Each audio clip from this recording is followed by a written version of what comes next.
Katrina, I ain't have nowhere to live. Called my brother Smoke, he told me I could play the crib. He said he had a FEMA trailer and the place was his. And he had a plug on them pills, we could make it big. So I moved in it, kept a tool in it. Money started coming, what to do with it. New Year came like a Yankee in a blue fitted. Spot how my man Smoke getting too loose with it. New faces coming in and out the trap. Whole time this the place we land all our hairs at. City told me, Chef, you need to move, that's a fair trap. Come to the crib and shake back before they raid that. That's advice that you know I had to take. Packed all my bags, left the dope, but I kept it safe. Gave my life to the Most High and got amazing grace. Week later, feds kicked the door, but I missed the case. Amazing grace. I've got to bless you.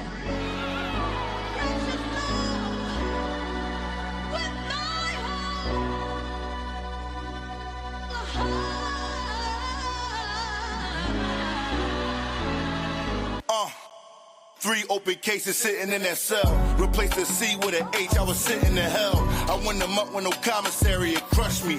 It made me feel like my family didn't love me. That's when I knew that street shit wasn't for me. It opened up my eyes, started searching for him above me. Had me ducking bullets when niggas was trying to slug me. I knew I had to change, cause shit was starting to get ugly. Opened up the Bible, started reading certain scripts. Couldn't understand before, now it's all making sense. Friends starting to look at me strange, I had to change the clip. All they wanna do is flash poles, but they ain't taking pics. Plus Philly all Muslim, so it's major hate. I hit the street, started to teach, trying to change their fate. Plus in that book of life, I'm trying to make some space. If I don't make it, all praise for his amazing grace. Amazing grace. I've got to bless you. Precious Lord, with my whole heart.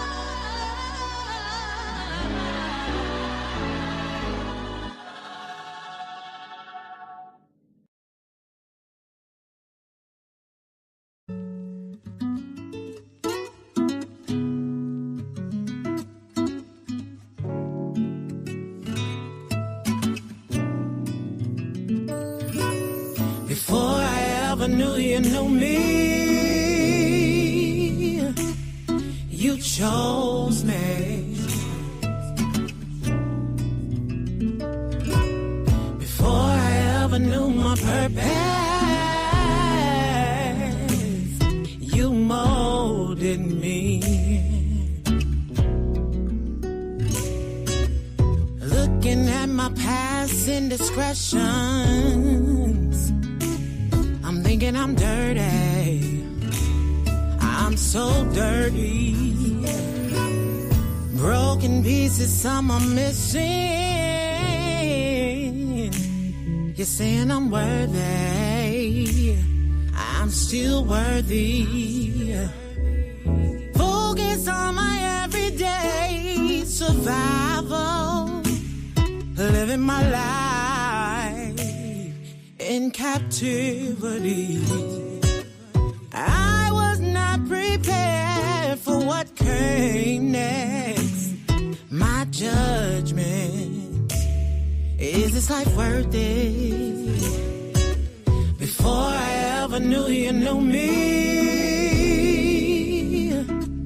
you chose me. Before I ever knew my purpose, you molded me. At first I didn't understand why you loved me. I should have been dead, bullets in my head. How many times will I defy you? But you still call my name. You still call me. Creating me a clean heart. Oh yeah. If I deserve it, fix what is broken.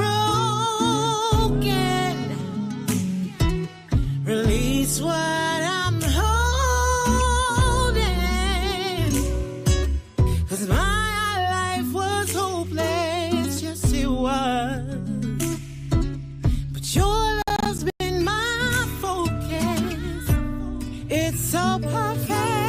Before I ever knew you knew me,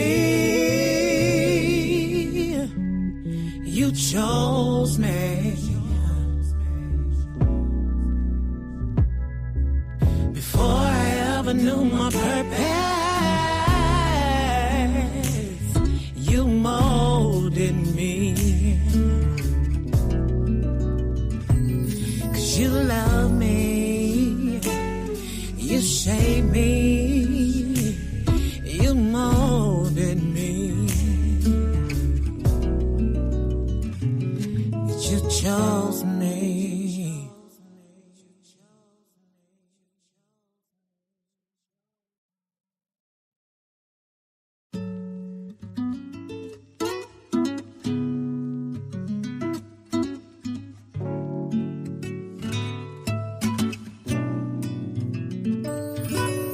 Before I ever knew you knew me.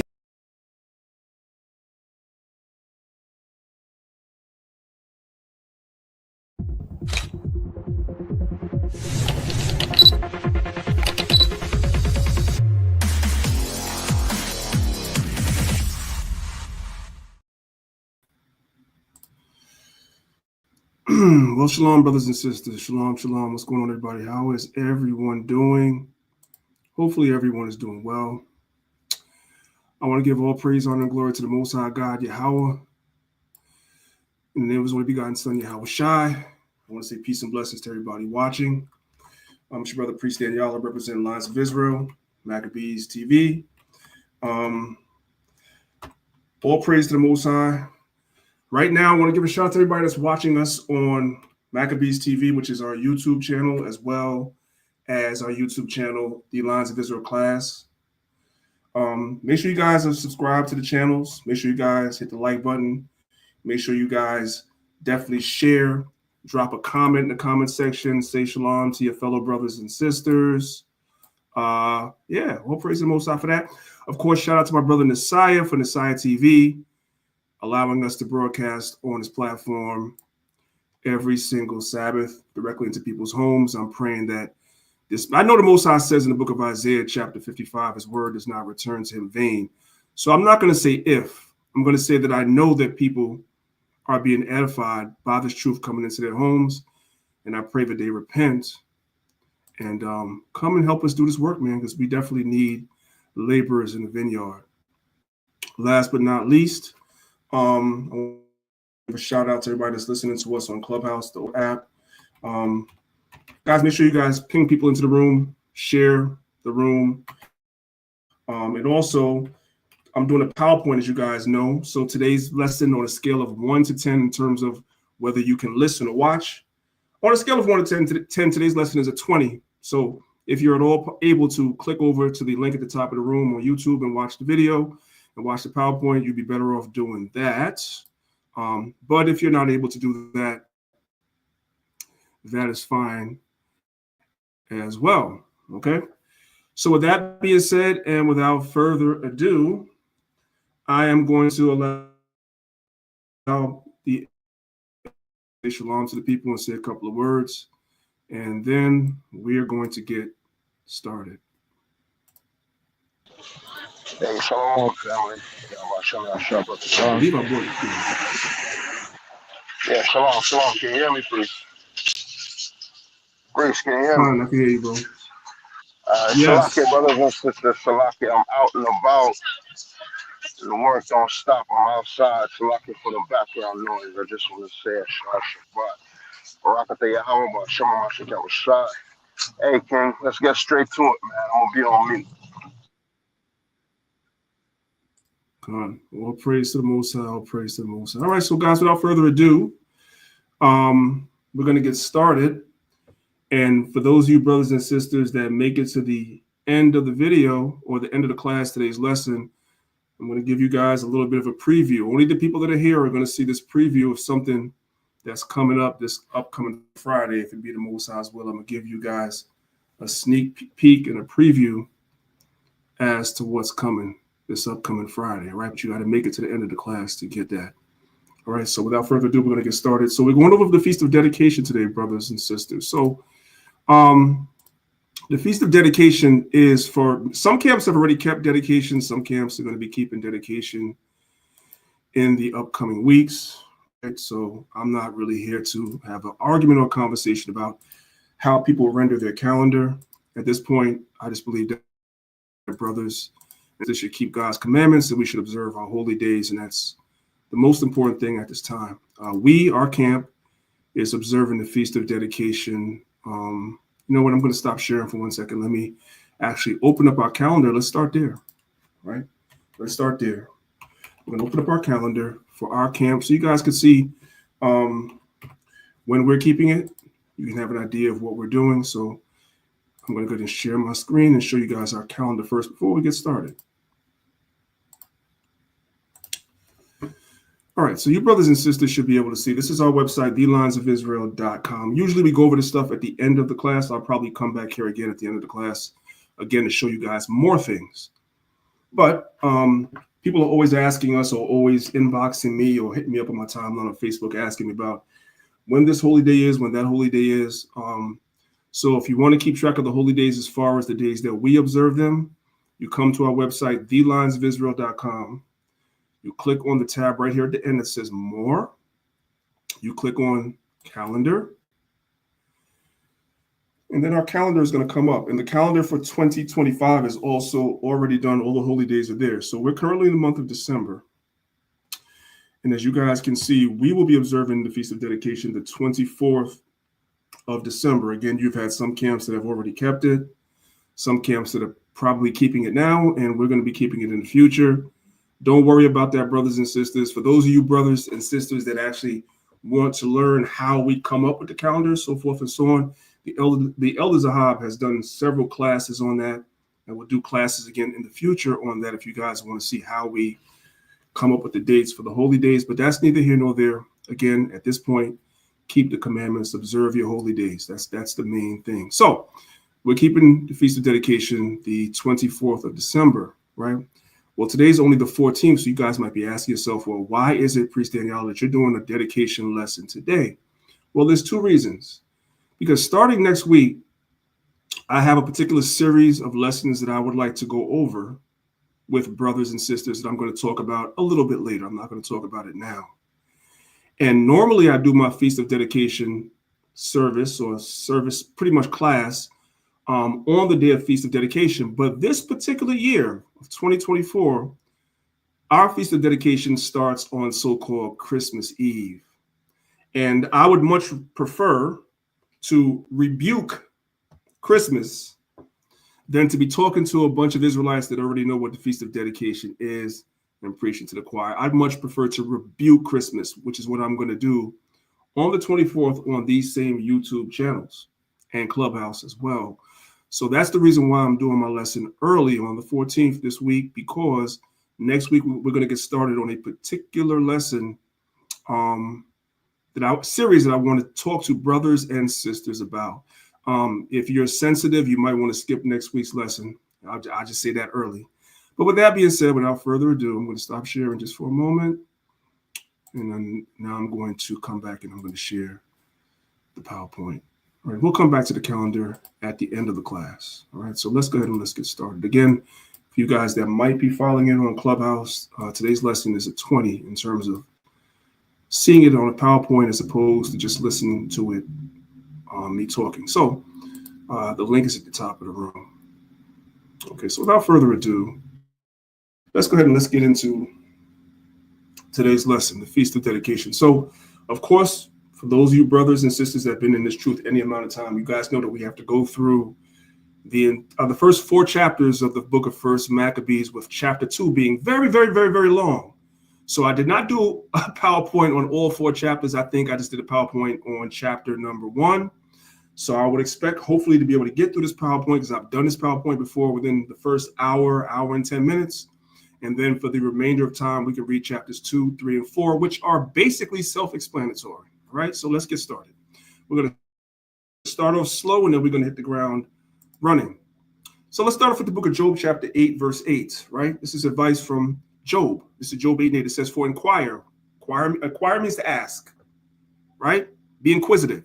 For inquire, I pray thee, of the former age, and prepare thyself to the search of their fathers. So we're supposed to be inquiring of the former age, the things that our former forefathers did, the things that pleased the Most High specifically, that our forefathers did. We need to inquire and ask about these things. We need to search these things out so that we can implement these things, so that we too can please the Most High, so that we can be taken out of this present captivity that we're in. So that's great advice from the prophet Job. Speaking of Job, since we're on the subject of Job, sometimes I like to just drop little sidebars as we get started. For those of you guys that are not familiar, this is an article about the catacombs of Domitilia. The catacombs of Domitilia. You may have never heard about them. That's okay. That's okay. That's not a regular Negro thing to know about that. The catacombs of Domitilia, right? What is the catacombs of Domitilia? It's an early underground Christian cemetery named after the Domitilla family that had initially ordered them to be dug. This is located in Rome, Italy, and are human-made subterranean passageways used for cemeteries and religious practices. Why? Because the Romans were persecuting the early Christians, which were Israelites that followed Christ. And so these Israelites that followed Christ, that were being called Christians, made subterranean, meaning underground passageways where they buried their dead. And they also were able to have their religious practices, keep the commandments, the holy days, whatever they were doing. They were able to do these things, observe the Sabbath, so forth and so on, in peace, in private, without interference or oppression from the Romans. That's why they built these things, right? Now, I really don't want to get too much into this because this is not what today's lesson is about. So why are you showing us this, Priest Daniela? Well, I read from the book of Job, right? And since the Christian apologists like to say we Israelites make everything up, I just thought I would share this with you since I'm reading from the book of Job. So we're reading about the catacombs of Domitilia. Let's go to the next slide. So I have this book right here that I've had for many, many years. I think I've had this book for about maybe like 25 years now. Currently, this book goes on Amazon for about $100. I'm sorry. When I bought it back in the days, I think I paid like $5 for it, if that. But now it goes for like $100, right? But we're talking about Job. I just wanted to show you guys some interesting information to show you that we don't make things up. We just present the information as it appears because we believe demonstration beats conversation, as we always say. Let's go to the next slide. So in this book, on page number 76, right, we are now in the catacombs that we just read about, right? We're in the catacombs. And if you look, and this is only for those of you guys that have clicked the link on Clubhouse that are on YouTube that can see this. If you guys look at the arrows right here at the bottom, if you're paying attention, that says Domitilia. That's the same catacombs I just showed you guys 2 slides before these. So the catacombs of Domitilia right there, figure number 53, and it says figure number 53 is Job. Does everybody see that? Figure number 53. Figure number 53. Let's read about it. Job appears about a dozen times in catacomb paintings. Does everybody see that? And he appears in the Domitilia catacombs. Let's go to the next slide and see what he looks like when he appears in the catacombs. What were these early Christians depicting the people of the Bible as looking? Let's see. Does everybody see that? That's Job. Guys, that's an afro, dark skin with a white garment. Now compare his hands, his legs, and his face to the garment he's wearing. That's a black man. This is the images of the saints of the Bible that was being painted in these catacombs. When these Christians would go down into these catacombs and perform their religious practices and also bury their dead, they also created and painted murals on the wall of the people of the Bible. One of the most prevalent, popular ones is Job. Jonah is another, but we ain't talking about that right now because we just read from Job. Jonah is another. And when they painted this image, they painted him as a black man. No white people can look at this and tell us that we made this up, that we just want to be black. You have to be absolutely blind not to see that that's a black man. And when we zoom in even closer, you can clearly see that. And this is in a book written by white people. James Stevenson is a white man. So all we do is we just Demonstrate the information. No need to make it up.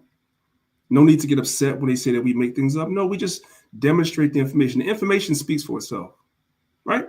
So this black man named Job said that we should inquire of the former age of our forefathers. One more thing. When you look at this Job chapter 30 in verse number 30, which I don't want to spend too much time on it, Job 30 and 30 says, my skin is black upon me. The Hebrew word here is shakar. You guys see that if you're looking at the PowerPoint? The Hebrew word there is shakar. And when you come over here, it says shakar is to be black.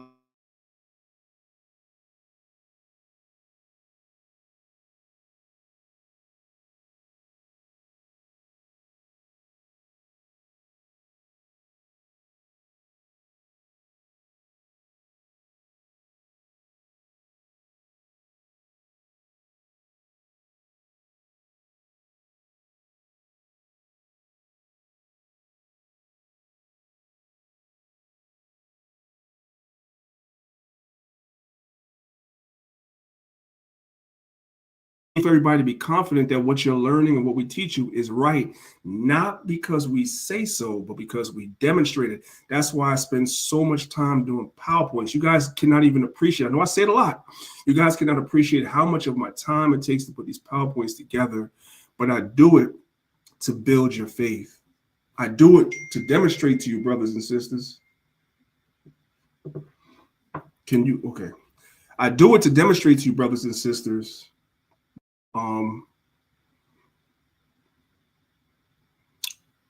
this is the truth. Real quick, I need to make sure. I'm gonna stop sharing for 1 second because brothers are saying that you guys can't hear me. Can you guys hear me? Was that clear? Okay. You guys saying you lost me for 10 We seconds? hear you now. Okay. I don't know what's the last thing you guys heard, so I'm gonna back up a little bit. Just for the sake of brothers and sisters, so you guys know, for the sake of transparency, those that know I'm not. I'm in Detroit right now, about to visit with our camp out here. So I'm using the internet that's available to me where I am. So it was acting a little slow earlier. So I'm praying that we're able to get through this to the best of our ability. Yeah. Priest, can you hear me? Yeah. You went out when you said a white man wrote that book showing Job as a black man. I think that's okay. where You can hear me now? Yeah. Can you hear me? You can hear me now? I hear you. Okay. I want to know if they can hear me now. If you guys can hear me now, put it in the chat. Let me know before I continue. I'll go back a little bit. All right. So just bear with me, guys, because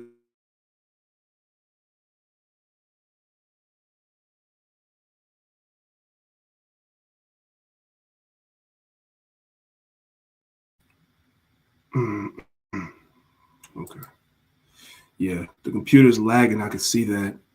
The computer is lagging. I'm wondering, should I just allow you to, it said I cut out again. Okay, Zahab, do me a favor, right? I'm going to stop sharing for a second. Can you hear me, Zahab? Yes, Adawan. Yes. I'm going to stop sharing for a second. I'm going to restart my computer. You just hold it down till I come back. Because the computer's lagging a little bit. Yeah, I think you gotta yeah, I'm gonna restart. Con. Not only that, log into the Wi-Fi wherever you at. I am in it. So I'm just gonna restart. The computer's lagging a little bit. All right, so I'll be right back. Just hold it down with the people until I come back. Are you share your screen, please? Just hit where it says present. I'll be right back, Ak. Let me restart. All right. Now do your thing, King. Do your thing. I wanted to hold on. Let me see if I can share screen. Give me 1 second, people. Hold on.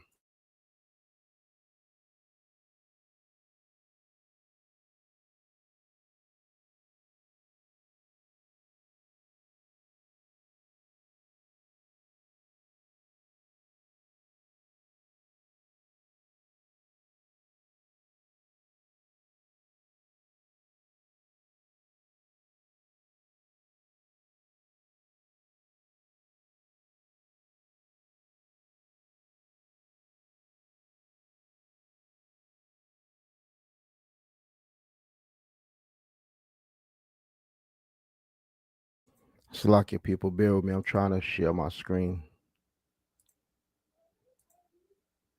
Hold on one second.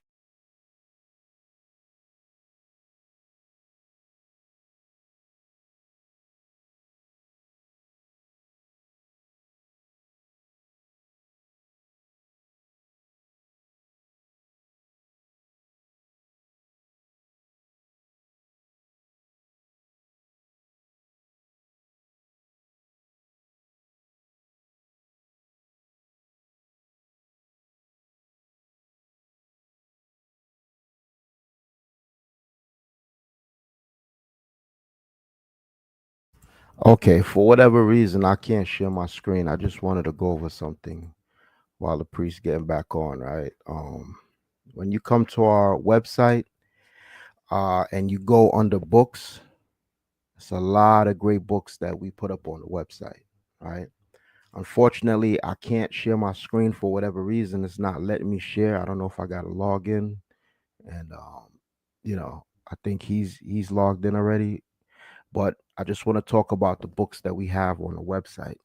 When you go to the website dlinesofisrael.com and you go to the tab that says books, it's a lot of books we have here, and it's in PDF form, so you could just download it to your phone and just read it, when you're moving about, whenever you have free time, right?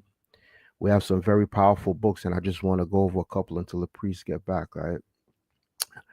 We have books like The Scattered Hebrew House, The House of Judah by Black Simba. That's a good book.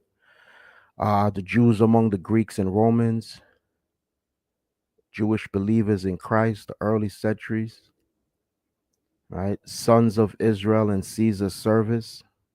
That's a beautiful book that shows that a lot of the Israelites who served in Caesar's army, right? They were black. Just like now in America, you have all different races. When they come to America, right? They join Esau's army, right?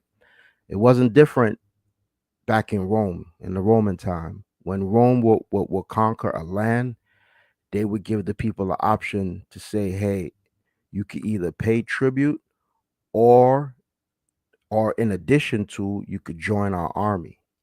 And that's why you have Israelites who are in service of Rome. And it's the same thing that a priest is going to get into during the Grecian captivity when the Greeks was ruling, right? In the times of the Maccabees, you had Israelites who joined their army, right? So it's the same thing. But that book, and again, please forgive me, I'm not sharing the screen. It's called Sons of Israel in Caesar's Service. We have that book on our website, right? We also have Lost Tribes and Promised Land. Everybody should know that, by Ronald Sanders, right? We have Black Antiquity by Frank Snowden. These are all good books for you to read to get a good grasp of history that was not taught to us. You go to school, college, whatever, they don't teach you this stuff. They just teach you that everybody in history is white, everybody's great is white. You Negroes, and so-called blacks and Hispanics and Native Americans, your history started with slavery, and that's it. That's what they taught. But we know that's a damn lie. All right. Um, what other books we have? Lives of the Queens of England. That's a good book. We have Christopher Columbus and the participation of the Jews in the Spanish and Portuguese discoveries. That book is on our website. Again, our website is thelinesofisrael.com. When you go to the website, you want to, from the homepage, you search the tabs at the top of the screen, click on books. These books are in PDF form, so you can read them on your phone, you could download them, right? We also have History of the American Indians, History of the First Council of Nicaea. That's a good book also to read. Right now, a major topic amongst Christians, right? They're saying they're trying to come up against the Israelites by stating that you know Christ is part of the Trinity, and Christ is God and all that foolishness, right? That came about during the time of the first and the second Nicene Council. So if you want to understand a lot of the doctrines that were agreed upon or shoved into what you know as Christianity today, read that book, The History of the First Council of Nicaea. That's a good book, right? We also have books like Darwin's Doubt by Stephen Meyer. How many of y'all knew that Darwin was not 100% sold on his theory of evolution? A lot of people don't know that. People think that Darwin was he stood fast on his theory of evolution. Nah, he had doubts, and he made statements saying that if his theory cannot be proved, it's supposed to be thrown out. But they don't tell you that. Why? Because Esau's a damn devil and he's a liar, right? So that book is also on our website. Uh, The Lives of 12 Caesars. This following book right here, this is perfect going into the time of the Maccabees. This book is called A History of Jews in Greek Gymnasia from Hellenistic period through the late Roman period. And that goes into how they forced us to keep certain customs that the Greeks had. Y'all think that Romans was on that for lack of a better term, that homo lifestyle? The Greeks was big on it. Who you think the Romans got it from? And that whole era was forced, that whole movement was forced upon us. Just like now, it's being forced upon us. If you're a God-fearing man and or woman, right, and you go on the internet, you can't scroll through any social media unless you see some suspect things. It's being forced upon us. Same thing with movies, same thing with music. All that is being forced upon us to show that what? There's nothing new under the sun. They did that before, right? And this book details that. The book is called A History of Jews in Greek Gymnasia from Hellenistic period through the late Roman period. We all know gymnasia, the root word for gymnasium. We know that's a Greek custom. How many of y'all know, real quick, and I don't want to get too far into it, but these Greeks, man, they used to exercise butt naked, man. I'm pretty sure y'all know that without getting too graphic. They forced that custom on our people, man. They forced that. Who the heck wants to work out butt naked? That's crazy, man. But anyway, that's one of the things they forced on our people, and our people gladly accepted it and went into it. You know what I mean? And just covered it and took it as their own. But yeah, that book is good, right? Other books we have the Old Testament in the light of the historical records and legends of Assyria and Babylonia. We have a favorite, Demonology by King James. That's also on our website. You could download that. While y'all talking to me, y'all should go to the website and sign up if you have not. Right? When you go to books, scroll down. We're on the book Demonology by King James. Now, it's funny that a certain scholar who's a pedophile who's arrested now, he tried to trip up the priest and say, "Oh, King James, he's a demonologist and he worships the devil," not knowing that King James wrote the book to denounce witches and wizards and anybody who consort with mediums, just like the scripture says, man. You're not supposed to consort with any what they call familiar spirits, necromancer. You're not supposed to do that. And the book Demonology goes into that. Why? Because throughout England at the time of King James, that witchcraft was running rampant. Not only that, King James' enemies were witches and they tried to poison him. So he wanted to know, why would any God-fearing person dabble into witchcraft or trying to be a wizard? That's why he wrote the book Demonology. And he set off on a journey and he started to try to understand where they was coming from. And he found them to be detestable, wicked people, and he put them to death. So that's what Demonology is about in a nutshell. That book is also on our website. All right. Ancient and Modern Britons by David McRitchie. That's a good book. The Invention of the Jewish People. Oh my God, that's a good book too. That with this is a classic. Everybody should know it. Oldie but goodie. The 12 tribe, the 13th tribe by Arthur Koestler. I pronounce his name Koestler, where pretty much they're saying that historically the 12 tribes of Israel, right? There's only 12 tribes, and the 13th tribe would have to be an invented tribe, which the so-called Europeans are. They are the 13th tribe. Quote unquote, finger air quotes. They're saying that they are the new Israelites because the Israelites of ancient or biblical Israelites, they weren't the so-called white people. So that book goes into, and it was written by a white man, Arthur Kosher, and they unalived them. All right. So if you get a chance, read that book. It's also on our website. We have Theology, Heresies of Westcott and Hort, Encyclopedia of Jewish Diaspora. Another book, real quick, I'll end this. It says, Whence the Black Irish of Jamaica. A lot of people don't know that the Black Irish, they were deported to the Caribbean, chiefly Jamaica. I want to say, if I'm not mistaken, there was a politician by the name of Oliver Cromwell. When he came into power, he kicked all the original Irish, the original black people who dwelt in that land. He deported them to the Caribbean, and that's how a lot of them ended up in the Caribbean. But that book is also a good book. You know, Secret Relationship Between Blacks and Jews, Hebrewisms of West Africa.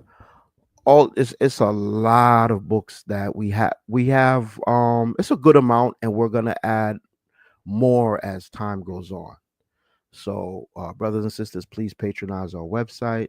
You know, we also have a link on the website to herb and natural product store ran by our good sister Malika. She's a herbalist.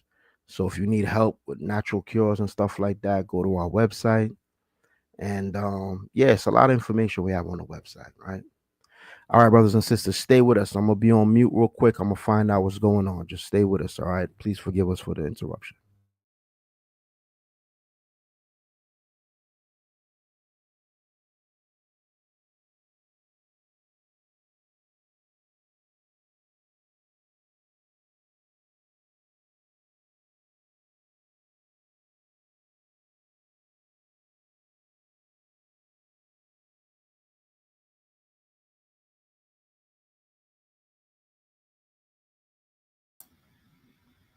The brother is back. You back, brother?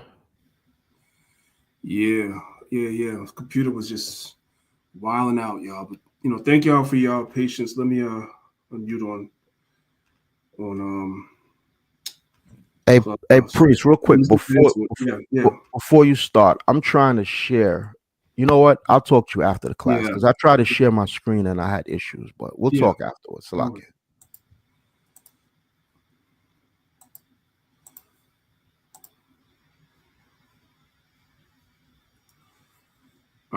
All right, guys. Thanks for your patience, man. Yeah, I was having technical difficulties. I don't know why the computer was doing what it was doing, but it is what it is. Let me just open back up the PowerPoint where we left off.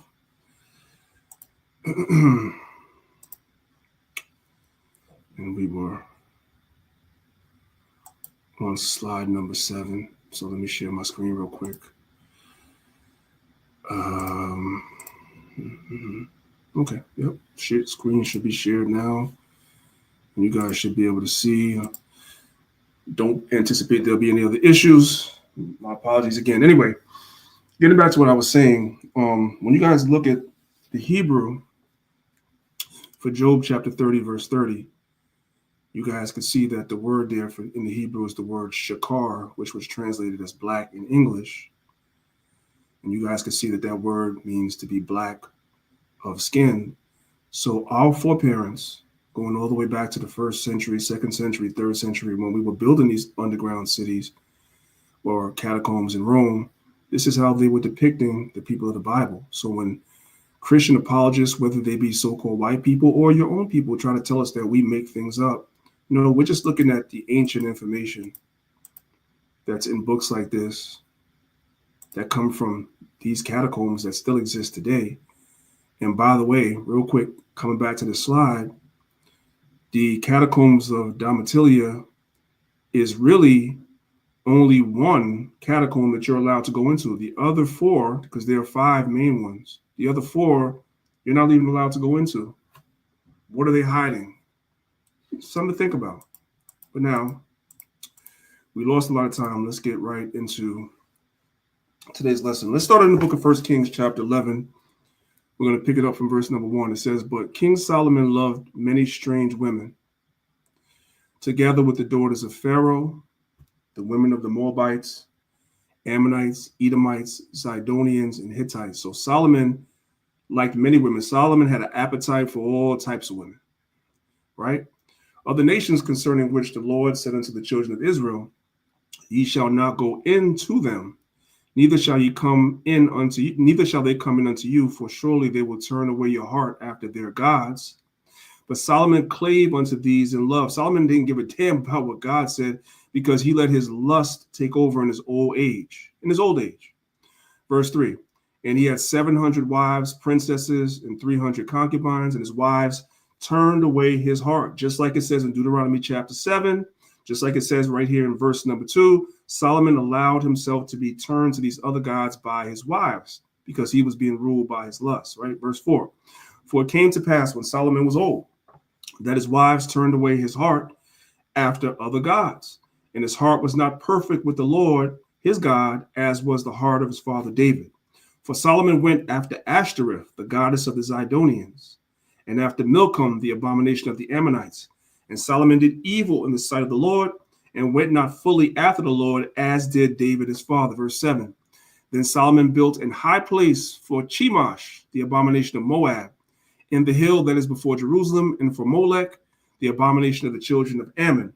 And likewise did he for all his strange wives, which burnt incense and sacrificed unto their gods. And the Lord was angry with Solomon because his heart was turned from the Lord God of Israel, which had appeared unto him twice, and had commanded him concerning this thing, that he should not go after other gods, but he kept not that which the Lord commanded. Wherefore the Lord said unto Solomon, For as much as this is done of thee, and thou hast not kept my covenants and my statutes, which I have commanded thee, I will surely rend the kingdom from thee, and will give it to thy servant." The reason why I went over and read all of this, brothers and sisters, I wanted you all to see what Solomon's sin was. His sin was marrying the women of the other nations, falling in love with them, falling in lust with them, really, because that's what it was. That's what it really was. It was lust. Falling in lust with them, and just like Adam, right? And just like Samson, basically allowing himself to be taken advantage of by his wives in his old age. That was Solomon's sin. Is everybody clear on that? The reason why I'm reading all that, brothers and sisters, because Solomon did not sin by ordaining a feast. Because you have a lot of Old Testament Israelites that will tell us that we are violating Yah's laws by keeping the Feast of Dedication, because the Feast of Dedication was not ordained in Leviticus chapter 23. But here we could clearly see in 1 Kings chapter 11, the sin that Yah, the Most High God, Yahweh, took issue with Solomon for was not ordaining a Feast of Dedication. The Most High didn't have a problem with that. The Most High had a problem with Solomon worshiping other gods. Likewise, today, the Most High has no problem with the Maccabees or us observing the Feast of Dedication. Don't let no Old Testament Israelite seduce y'all. That is a lie. Right now, let's go. This is the book of 2 Chronicles chapter 7, starting from verse number 1. It says, "Now when Solomon had made an end of praying, the fire came down from heaven and consumed the burnt offerings and the sacrifices, and the glory of the Lord filled the house. And the priest could not enter into the house of the Lord, because the glory of the Lord had filled the Lord's house." Verse 3, "And when all the children of Israel saw how the fire came down and the glory of the Lord upon the house, they bowed themselves with their faces to the ground upon the pavement and worshiped, and praised the Lord, saying, For he is good, for his mercy endureth forever. Then the king and all the people offered sacrifices before the Lord. And King Solomon offered a sacrifice of 20 and 2,000 oxen and 120,000 sheep. So the king and all the people dedicated the house of the Lord." This is a dedication that they did, that the Most High had no problem with. Reading on. "And the priests waited on their offices, the Levites also with the instruments of music of the Lord, which David the king had made to praise the Lord, because his mercy endureth forever. When David praised by their ministry, and the priests sounded trumpets before them, and all Israel stood." Verse 7, "Moreover, Solomon hallowed the middle of the court that was before the house of the Lord, for there he offered burnt offerings and the fat of peace offerings, because the brazen altar which Solomon had made was not able to receive the burnt offerings and the meat offerings and the fat. Here's the point, verse number 8. And at the same time, Solomon kept the feast 7 days. So Solomon ordained a 7-day feast that's not in Leviticus chapter 23. Later on, when we read about Solomon and how the Most High was displeased with Solomon, the Most High was not displeased that Solomon ordained a feast outside of Leviticus 23. And at the same time, Solomon kept the feast 7 days, and all Israel with him, a very great congregation from the entering in of Hamath unto the river of Egypt. And in the 8th day, they made a solemn assembly, for they kept the dedication. So what was this? What was the dedication? It was a 7-day feast, really an 8-day feast. 8 days that Solomon declared and ordained.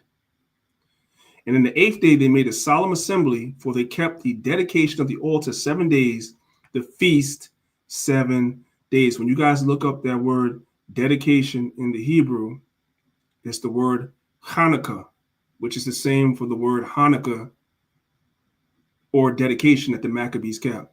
The first dedication was kept by King Solomon. That's where they got the idea from. That's why I read that scripture in Job chapter 8, verse 8, to inquire of your fathers. So the Maccabees were familiar with scriptures. They saw that when the first temple was built, Solomon dedicated that temple to the Most High. That's why they did it and ordained the feast. It's for the same reason. Let's move on. Dedication number 2. This is the book of Nehemiah, chapter 12, verse 27.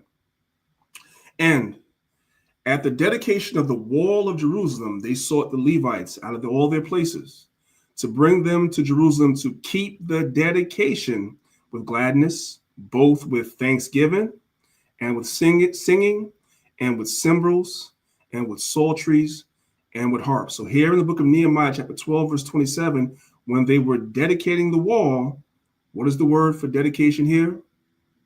Hanukkah, or what they call Hanukkah. So this is the second time that we see a dedication being declared by men of the Lord outside of Leviticus chapter 23. And the Most High never has a problem with that. Let's move on. Let's now jump to the New Testament. We're going to read John chapter 10, verses 22 to 23. It says, and it was at Jerusalem the feast of dedication, and it was winter. And Yahushua walked in the temple in Solomon's porch. What I want you brothers and sisters to take away from this is that the whole idea of dedication in the Old Testament, we see Solomon dedicating the temple, right? We just read that. We also see the wall being dedicated in the book of Nehemiah. So Yahushua is also observing the Feast of Dedication, and he knows that that will be a time where many of the Jews would actually go to the temple to commemorate dedication in remembrance of what Solomon did, in remembrance of what Nehemiah did, and in remembrance of what the Maccabees had done. It would be a place where the Jews would go during this time and celebrate. So Yahushua was also at the temple during the Feast of Dedication. And you don't read in the scriptures where he is rebuking the Feast of Dedication. Slakia Khan, that's what I wanted to say. If that was off, Yahushua would have rebuked the hell out of him and say, why are y'all keeping this wicked feast? Because he was there also. So Khan. Right. So you guys can do your own research on the Feast of Dedication of what Solomon's porch is. I have it all written here, but for the sake of time, I'm not going to read it right now because we lost some time with me having to restart the computer. Let's move on. Let's go to the rise of the Maccabees now. It's the book of 1 Maccabees, chapter 1, verse number 1. It says, and it happened after that Alexander, son of Philip, the Macedonian, I want you guys to, I'm going to highlight this right here. I want you guys to pay attention to that verbiage right there. I want you guys to pay attention to Alexander being a Macedonian. And it happened after that Alexander, the son of Philip, the Macedonian, who came out of the land of Chittim, had smitten Darius, king of the Persians and the Medes, that he reigned in his stead the first over Greece. Now, if you guys are looking at the PowerPoint, I want you guys to look at the right-hand side of your screen. You guys will see that there were several different Dariuses. So if you are somebody that really wants to be meticulous and detailed, you can look at this, or you can do your own research, and you can see there were several different Dariuses. So this particular Darius that Alexander went to war with and defeated was Darius III. Okay, it was Darius III. Let's go to the next slide. Now, it calls Alexander a Macedonian, and it says he's the first over Greece. The question is that historically accurate? Is it accurate? Because somebody asked me that once before. Well, let's take a look real quick, and I'm not going to spend too much time on this because we lost time. I want you guys to look at some of the maps that I have on the screen, just so you guys can understand that the Bible is history. It's not a religious book. It's history. It's laws, statutes, commandments, so forth and so on. It's not a religious book. So let's look at a map because it brings the Bible to life a little bit more. When you're looking at this map, you guys can see where Macedonia is. Macedonia is all the way to the north. You guys can see that. This is where Philip and Alexander come from. They come from Macedonia, right? And then to the south of Macedonia, you have all these different what are called Greek city-states. You have the ones that's on the mainland, and you have all the ones that are on the islands. These are all different, what they call Greek city-states. The Macedonians are to the north. Does everybody understand that? Everybody can see that? Okay, let's go to the next slide. We're trying to understand why is Alexander being called the first over Greece. Let's go to the next one. Now, during this time where you have all these different Greek city-states, right? They're divided against each other and they're at war with each other.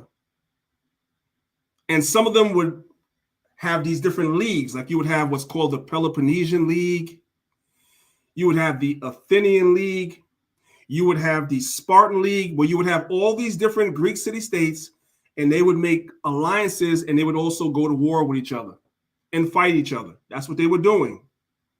Classical Greece consists of Greek city-states. You had the Delian League, you had the Athenian League, you had the Achaean League, you had the Peloponnesian League, you had the Corinthian League. All these different Greek city-states were making alliances with each other, and they were also going to war with each other, which is where you get your Peloponnesian War from. To the north of them, you have Macedonia. They're just sitting on top. They're not really involved. They're sitting on top. This is where Alexander and Philip come from. They're not even involved in all of this, really. Not yet. So you guys can see that Sparta, right here, one of the Greek city-states, they have a king's list. They have all types of kings. You guys see that? So if the Spartans have a king's list, then how was Alexander the first king over Greece? How? You might ask. Let's go to the next slide. Here you have the Theban king's list, right? Let's go to the next one. Now, the way that Alexander becomes the first over Greece, to make a long story short, is because these leagues, the Peloponnesian League, along with these different leagues, they went to war with each other. It's called the Peloponnesian War. And what happened was the Macedonians chose a side. They chose to side with the Peloponnesians. That's what they did. And once the Peloponnesian War was over, and the Peloponnesian League was weakened because of the war, and the Hellenic League was weakened because of the war, guess what Esau did? He came in and took over and ruled over all of them and united everybody under him and made one Greek country, one Greek nationality where everybody was under them. That's why the Bible is being real concise. Alexander is the first king over a united Greece after the Peloponnesian War, after Japheth was at war with each other, and Esau took over. Esau controlled everybody and became the king over a united Greece. That's the first time Greece was united. Does everybody understand that? That's what the Bible is saying. It's getting concise. The Bible is not going to sit down and teach you guys about the Peloponnesian Wars. It's not. I'm giving you guys a little preview and insight into what that is and why the Bible is worded the way it is, but you have to understand what's happening before Alexander is called the first over Greece. You had different Greek city-states, and they were all warring with each other, and the Macedonians are over here on top watching what's going on, and just like Esau is going to pick the side he thinks is going to win, join up with them, and then once the war is over, he's going to conquer them too. And that's what he did. Everybody understand? I'm trying to make it as simple as I possibly can. Now it makes more sense how Alexander is the first over Greece. He's the first over a pan-Hellenic or a united Greece, where there's no longer these city-states. Now everybody is in subjection to them. Everybody understand? Let's move on. I'm going to skip some of the stuff for now because some of the stuff I wanted to go into, but time does not permit. Skip some things.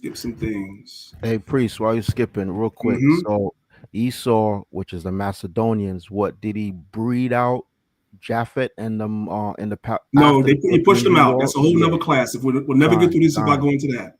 No, Khan. I just wanted to bring that out because you see Esau at the top, and then the rest of them are like, what happened to them? Right. He pushed them out. That's a whole nother class for a whole nother day. All right. I just want to kind of stick with the idea of the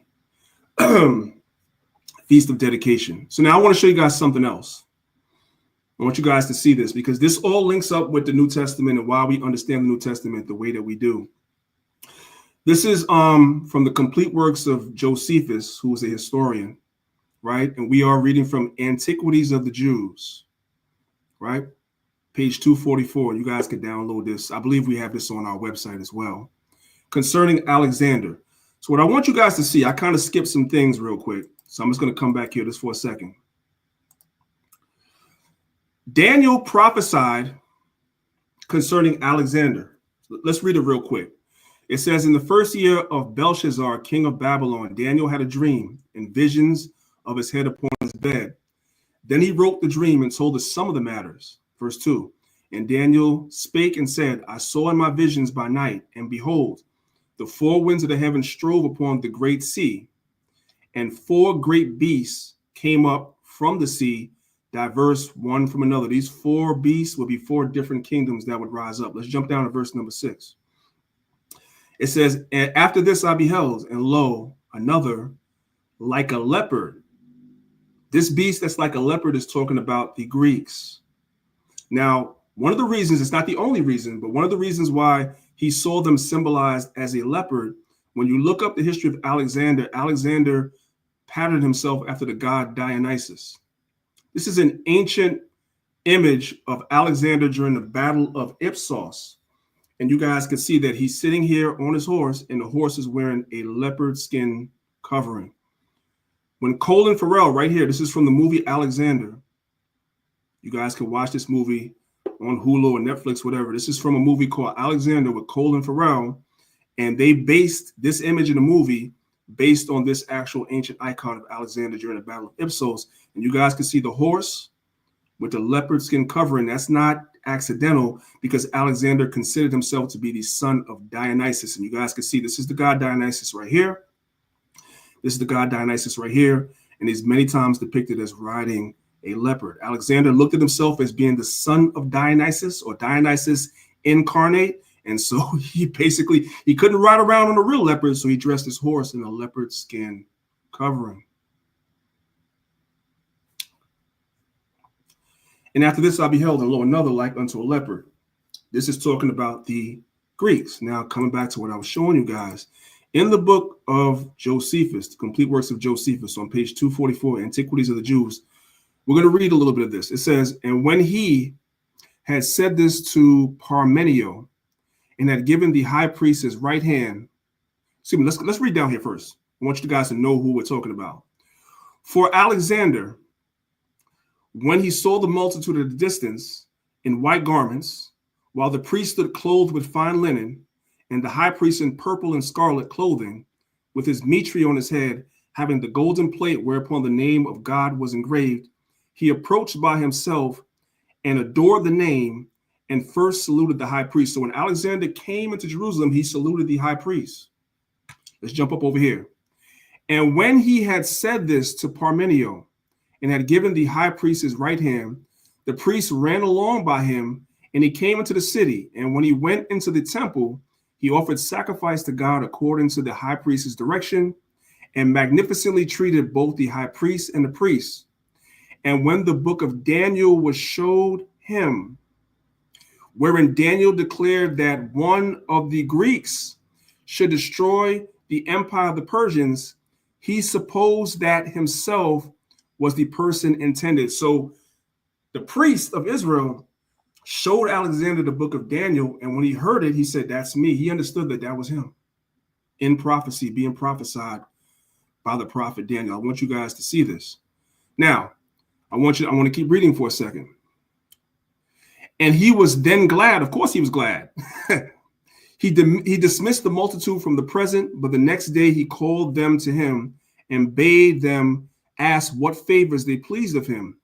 Whereupon the high priest desired that he might enjoy the laws of their forefathers. So they were saying to Alexander, look, we already know you're going to conquer the Persians, and we are a vassal kingdom to the Persians.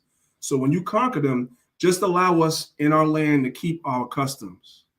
And Alexander agreed, as we're going to read, and might pay no tribute on the 7th year. He granted all that they desired. So Alexander allowed them to keep their customs. And when they entreated him that he would permit the Jews in Babylon and Media to enjoy their own laws. So the priest said, not only us, but the Jews in the diaspora, the ones in Babylon and the ones in Media, allowed them to keep their laws also. He willingly promised to do hereafter what they desired. Look at this, y'all. And when he said to the multitudes that if any of them would enlist themselves in his army on this condition, that they should continue under the laws of their forefathers and live according to them, he was willing to take them with him. Many were ready to accompany him into wars. What am I showing you, brothers and sisters? A lot of the Jews during the time of Alexander joined the Greek army. We were in the Greek army.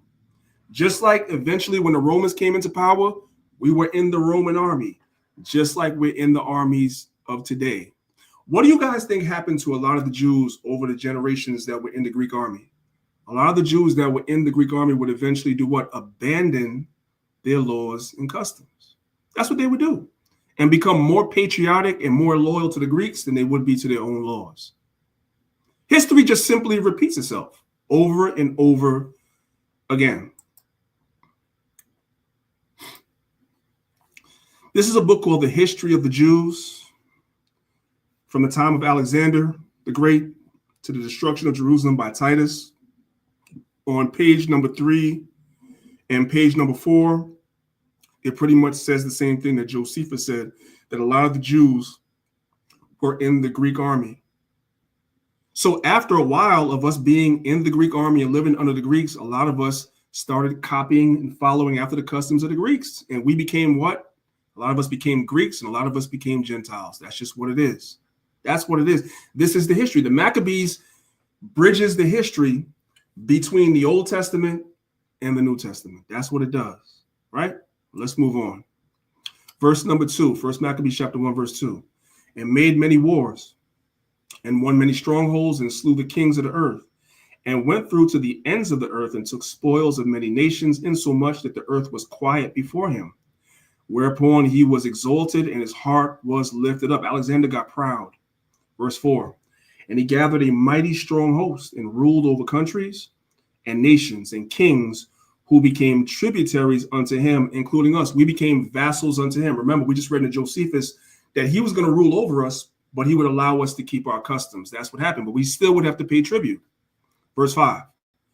After these things he fell sick, and perceived that he should die. Verse number 6. Wherefore he called his servants, such as were honorable, and had been brought up with him from his youth, and parted his kingdom amongst them while he was yet alive. So while Alexander was alive, he called his generals together, and he split his kingdom into 4. Lysimachus, Cassander, Seleucus, and Ptolemy. Now, for those of you brothers and sisters that have watched this presentation before, I've shown you If somebody wants to be technical, Alexander had more than 4 generals. He had more than that. But they were squabbling. After Alexander died, they were squabbling amongst themselves. And by the time all the dust settled, it was only 4. So the Bible gets right to the point. I'm just giving you guys this extra information in case any scoffer ever tries to come and argue with you. Yes, Alexander had more than 4 generals. Yes, he parted his kingdom amongst all those generals. But once he died, they started squabbling with each other, going to war with each other. And by the time the dust settled, there was only 4. So the Bible is right. The Bible is just being concise. That's all. The Bible is concise. If you want to get more in depth, then you have to go and you have to read extra biblical sources. All right, let's move on. And these are the four generals. You had Lysimachus, Cassander, Ptolemy, and Seleucus. These 2 guys on the left, Lysimachus and Cassander, these guys never really had that much of an impact and never really important. The Bible focuses on these 2 guys. These 2 guys were constantly warring and battling with each other, and many of our people were in subjection under these 2 guys. Let's move on. Daniel chapter 11 is based on the wars between these 2 guys, Ptolemy and Seleucus. They play a major portion in prophecy in the Bible. Okay. Verse 7 of 1 Maccabees chapter 1. So Alexander reigned 12 years, and then he died. And his servants bear rule, every one in his place. Now, verse number 9. After his death, they all put crowns upon themselves. So did their sons after them many years, and evils were multiplied in the earth.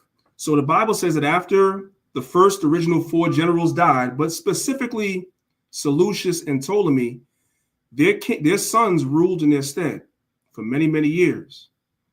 And evils were multiplied in the earth as these devils were ruling. Verse number 10. And there came out of them a wicked root. So remember, Seleucus was one of Alexander's generals.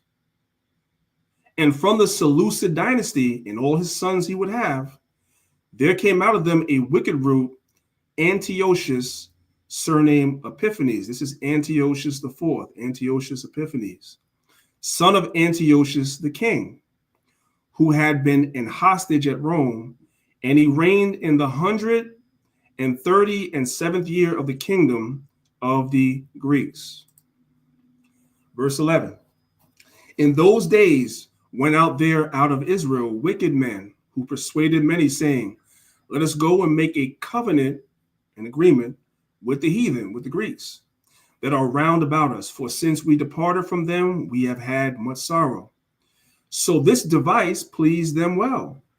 Then certain of the people were so forward herein that they went to the king, who gave them license to do after the ordinances of the heathen. So you had a whole sect of our people, Israelites, that went to the Greeks voluntarily and said, we'll do what you do. We want to be just like you. We want to practice your customs. We want to worship your gods. There was a sect of our people that did this voluntarily. These are what you call sellouts. Now, I want to read something really quickly from the same book I have here called The Jews and Their Land by David Ben-Gurion. I want to show you guys something, and this is very, very important. Look at this right here in this book. It says, in Jerusalem, the opponents of Onias gained control of the temple, apparently as a result of a change, and took the earliest opportunity to introduce radical administrative changes that would enable them to carry out their plans in the temple in Jerusalem and throughout Judea. Life in the capital was revolutionized completely, and alien manners and names and forms of behavior were introduced. For example, Joshua, the son of Onias and one of the leaders of the revolution, changed his name to Jason. He changed his name to Jason.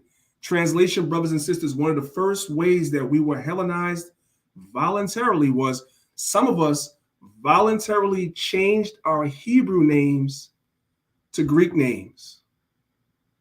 So when you see Greek names in the New Testament, when you see Priscilla and Aquila and Timothy and Titus and all these different Greek names in the Bible, it does not necessarily denote, and the Christians can't seem to get this, it does not denote that these are Gentiles at all because they have Greek names. No, you had a wave of Jews going all the way back during the time of Antiochus that voluntarily changed their Hebrew names to Greek names just to fit in with the Greeks.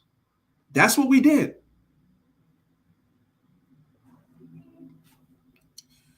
Then it says, the revolution was designed principally to make Jerusalem resemble a Greek city. So you had a lot of our people that wanted Jerusalem to resemble a Greek city. We wanted to be just like them. The right of citizenship was restricted to a very few. Only the children of the elect could be schooled in a new exclusive gymnasium and be coached therein athletics and wrestling. See, these are some of the ordinances of the heathen that we wanted to do. We wanted to join their gymnasiums and be coached as athletes in wrestling and discus and all these different things that the Greeks were doing. Some of our people wanted to do as well. They had envy of the oppressor, envy of the Greeks, and they wanted to be just like them. Now, verse 13. Then certain of the people were so forward herein that they went to the king, who gave them license to do after the ordinances of the heathen. Verse 14, whereupon they built a place of exercise at Jerusalem according to the custom of the heathen. Brothers and sisters, exercise is not unique to the Greeks. All nations exercise. If you are fighting the army and the military, which all nations have military, you must exercise, you must train. Exercise is not unique to the Greeks. But what was unique to the Greeks was their form of exercise and the way that they did it, because they like to train naked. That's what the word gymnasium means. We're on the etymology dictionary. The word gymnasium means a place where you train naked. So these Greeks, they would literally be in these places of exercise and they would be butt naked. And brothers and sisters, there was no women in these gyms either. Not like modern gyms today where you have men and women. It was men in there. And it was little boys in there as well that would attend to these people in these saunas and the sweat houses and the bath houses that were adjacent to the gyms. It was little boys in there and grown men. That's what they were doing. And you had Israelites that looked at that and said, we want to do it too. That's what our people did.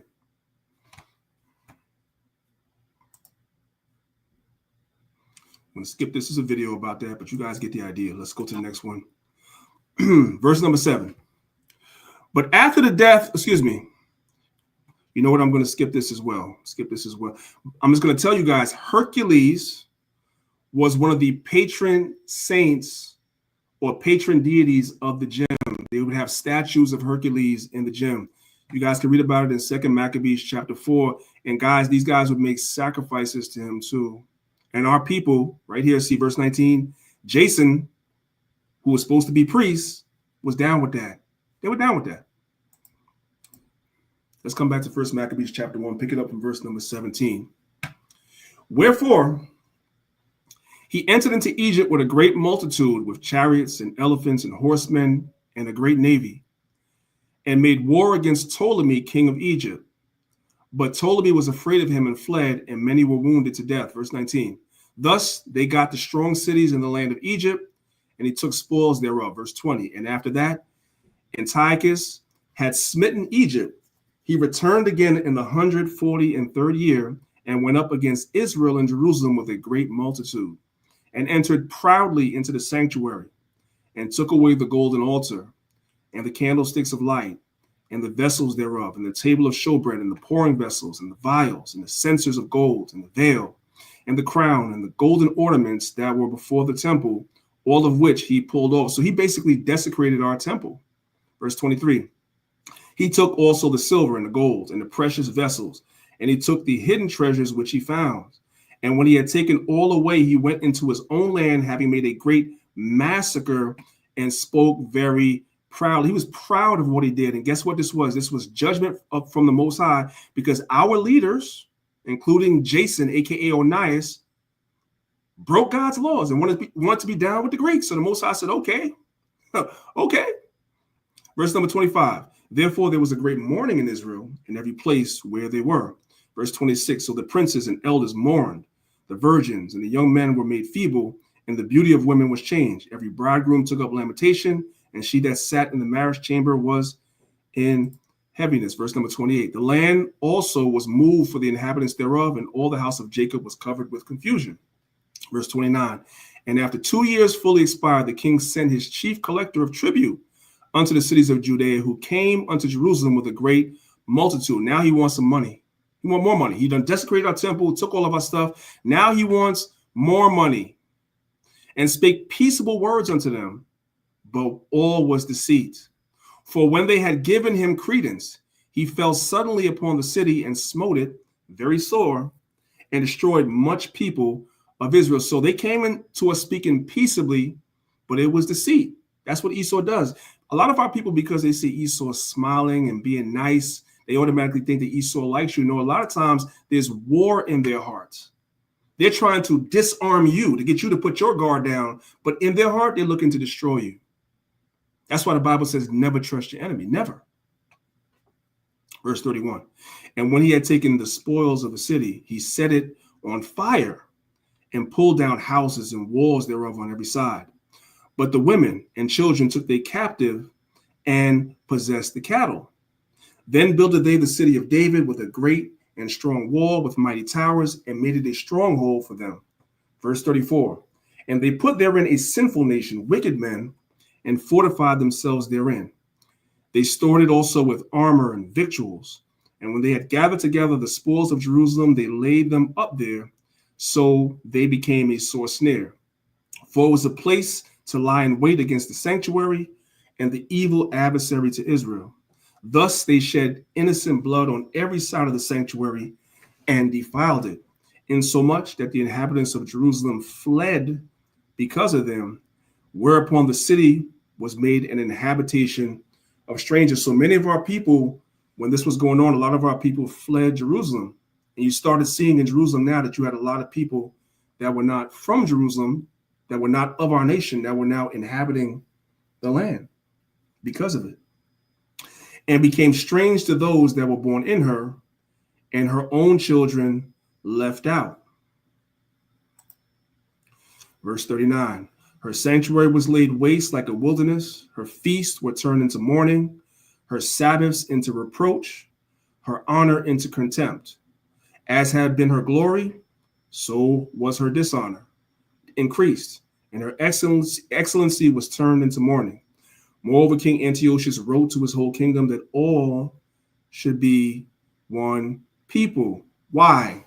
We just read earlier in the chapter that you had a section of our people that voluntarily Hellenized. But since then, we're reading now about a lot of the Israelites that were still wanting to keep their customs, and because they couldn't, they were in mourning. Antiochus was of the mindset that he wanted everybody to think alike, everybody to follow Greek customs, everybody to follow Greek gods. So he wrote a letter to his entire kingdom that everybody should be one people. Like today, they say we're all American. We're all American. It's the same thing. History repeating itself. Verse 42. And everyone should leave his laws, meaning you stop following your laws of your forefathers and you start following Greek customs instead. So all the heathen agreed according to the commandment of the king. Like today, you see a lot of people from all over the world coming to America. You see Hamites, you see Ishmaelites, you see Moabites, Ammonites, like all different nations coming to America.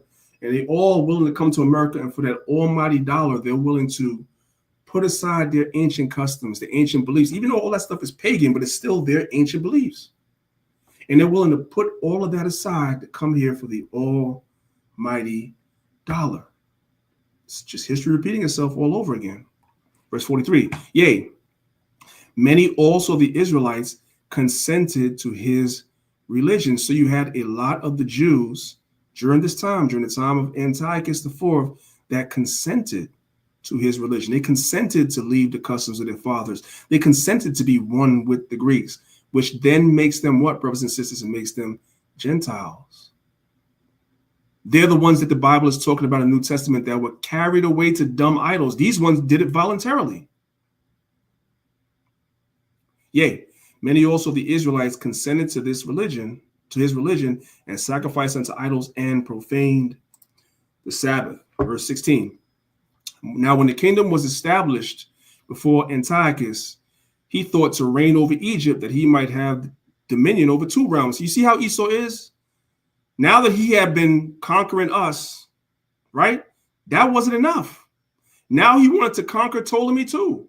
That's what he wanted to do. Satan divided against Satan. This is what it is. This all happened after Alexander died. Let's move on. Okay. Give me 1 second, y'all. Let's go to verse number 44. For the king has sent letters by messengers unto Jerusalem and the cities of Judah, that they should follow the strange laws. That they should follow the strange laws of the land. Verse 45. And forbid burnt offerings and sacrifice and drink offerings in the temple, and that they should profane the Sabbaths and the festival days. So Antiochus was like, you guys have to profane the Sabbath. Forget about the Sabbath. Forget about Passover. Forget about the Day of Atonement. Forget about all that stuff. Don't burn no more burnt offerings, which are for your atonement for sins. Don't do that no more. Don't offer no meat or drink offerings in the temple anymore, which also are for atonement as well. Don't do those things. And some of the Jews consented to that. Verse 45. And burnt offerings and sacrifice and drink offerings in the temple, and that they should profane the Sabbath and festival days. Verse 46. And pollute the sanctuary and the holy people. Verse 47. And set up altars and groves and chapels of idols, and sacrifice swine's flesh and unclean beasts, that they should leave their children uncircumcised and make their souls abominable with all manner of uncleanness and profanation. Verse 49, to the end that they might forget the laws and change all the ordinances. Now, this thing right here, this point right here is very, very important. Verse 49, to the end that they might forget the laws and change the ordinances. Now, this first generation, listen very carefully what I'm telling y'all. This first generation of Jews that Antiochus is trying to force into following Greek customs, because remember, we already read, you had a section of the Jews that voluntarily Hellenized. But now he's sending letters that everybody needs to do it. So this particular set of Jews, or this generation of Jews that would be forcibly Hellenized, the ones that didn't voluntarily do it, they still would remember that they were Jews, that they were Israelites. They still would remember the sacrifices, the holy days, all that. But to the end that they might forget the law, meaning in future generations. Because now if you are following Greek customs forcibly, and you have children, and you don't want your children to be massacred, what are you going to teach them? You're going to teach them to follow Greek customs. And then they're going to grow up and they're going to have children. And what are you going to teach them? To follow Greek customs. And the pattern is going to go on and on and on, proliferate through generations. And after a while, these Jews, especially the ones in the diaspora that are being ruled over by these Greeks, after several generations, they would forget the laws.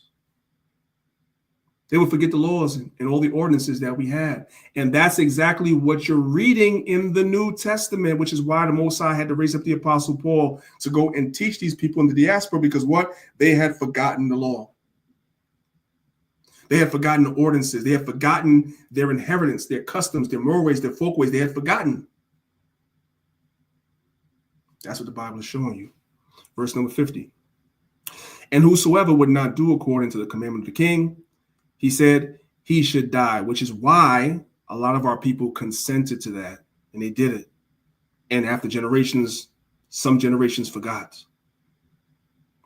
Verse 51, in the selfsame manner wrote he to his whole kingdom and appointed overseers over all the people, commanding the cities of Judah to sacrifice city by city, Then many of the people were gathered unto them, to wit, everyone that forsook the law, so they committed evil in the land and drove the Israelites into secret places. So you guys see the Israelites being driven into secret places. The ones that refused to keep God's commandments, they became basically pilgrims. They had to go on the run and resort to secret places in order to keep their customs. If you've been with me from the beginning, and pardon again the technical difficulties, we see later on in the Roman kingdom, the Jews had to do the same thing. They had to build what was called catacombs to hide. It's a recurring thing. And brothers and sisters, I'm going to tell you something. When the beast is ready to really make war with the Israelites in this kingdom, some of us are going to have to become pilgrims too in order to keep God's laws. History repeats itself over and over again. The same thing happened during the Inquisition as well. It's just history repeating itself over and over and over again. And those that don't know history are what bound to repeat it. So even before the Roman Empire, even before the catacombs were built, here during the time of the Greeks, you had certain Israelites that also had to go hide out to keep God's laws. And drove the Israelites into secret places, even wheresoever they could flee for succor, safety, right? Verse 54. Now the 15th day of the month of Caslu, in the 145th year, they set up the abomination of desolation upon the altar and builded idol altars throughout the cities of Judah on every side. And what you guys will find out in the same book called The Jews in Their Land by David Ben-Gurion, they set up a statue of Zeus and put it in the temple. That's what they did. They set up a statue of Zeus and put it in the temple. That's what they did. I'm not going to read all this for the sake of time, but it's here. You guys can see it right there in the parentheses, Zeus. That's what they did.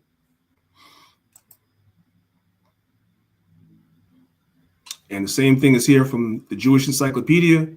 They tell you they put Zeus in the temple. That's what they did. Okay? All right, let's move on. And by the way, Zeus is all these guys. Zeus has many names. Zeus is known as Thor. So if you let your children watch Thor, you know, the superhero from Marvel, just know that that's pagan. That's Zeus. Zeus is also Jupiter. Zeus is also Baal of the Old Testament. Zeus is also Set from Egypt. It's the god of thunder and lightning and so forth and so on. That's what it is. Same God being remixed, because all these nations are really worshiping the same gods. Need everybody understand that, right? Jumping down to verse number 56.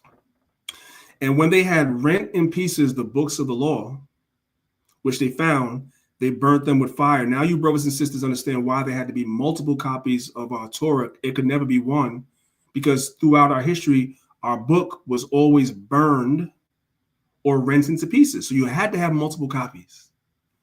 Verse 57, and whosoever was found with any whosoever was found with any of the book of the testament, or if any committed to the laws, the king's commandment was that they should be put him to death. So if you were found with a Torah or a Tanakh, using modern terms, and you were observing Passover and Sabbath and all these things, after Antiochus said no, the commandment was you were supposed to die. And that's what they did. Thus did they by their authority unto the Israelites every month to as many as were found in the city. So once a month, they would go and pretty much do like a raid, to say lack of a better word, go into people's houses, wherever they went, and they would look and find to see if you were keeping Torah and if you had any copies of the Torah and you were keeping the laws. And if they found that you were put to death. You know what else this happened later on in history? It happened during the Inquisition. It happened during the Inquisition all over again. Verse 59.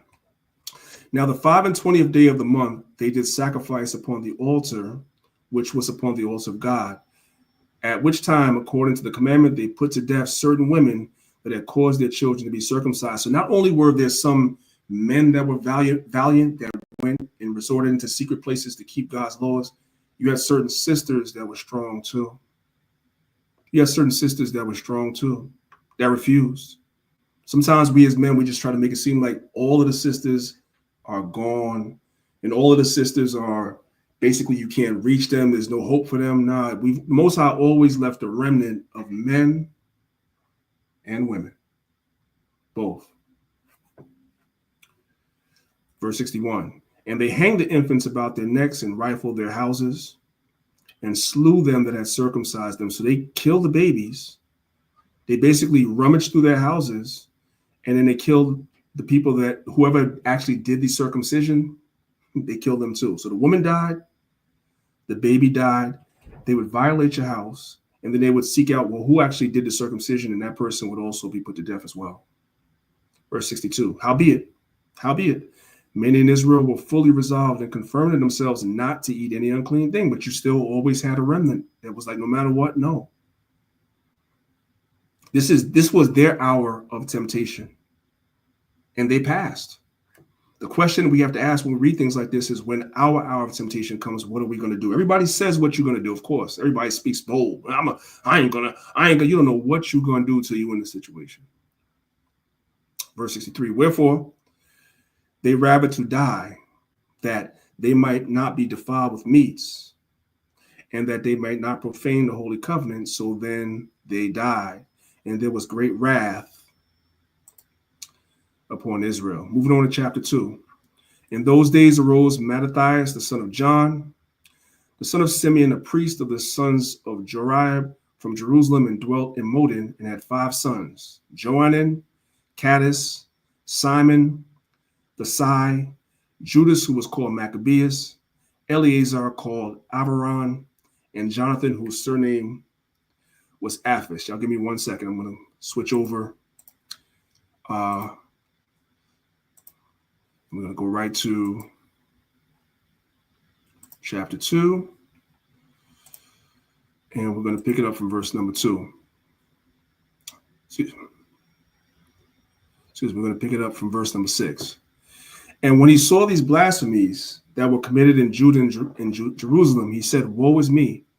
Wherefore was I born to see this misery on my people and of the holy city to dwell there? And when it was delivered into the hand of the enemy, and the sanctuary into the hand of strangers, her temple is become as a man without glory. Her glorious vessels are carried away into captivity. Her infants are slain in the streets, her young men with the sword of the enemy. Verse 10. What nation hath not had a part in her kingdom and gotten of her spoils? All these nations, all the nations, at one point or another, had part in destroying us and taking our spoils. So don't feel guilty when the Most High said he's going to judge these other nations, because they all, at one point or another, did us dirty. Verse 11. And all her ornaments are taken away.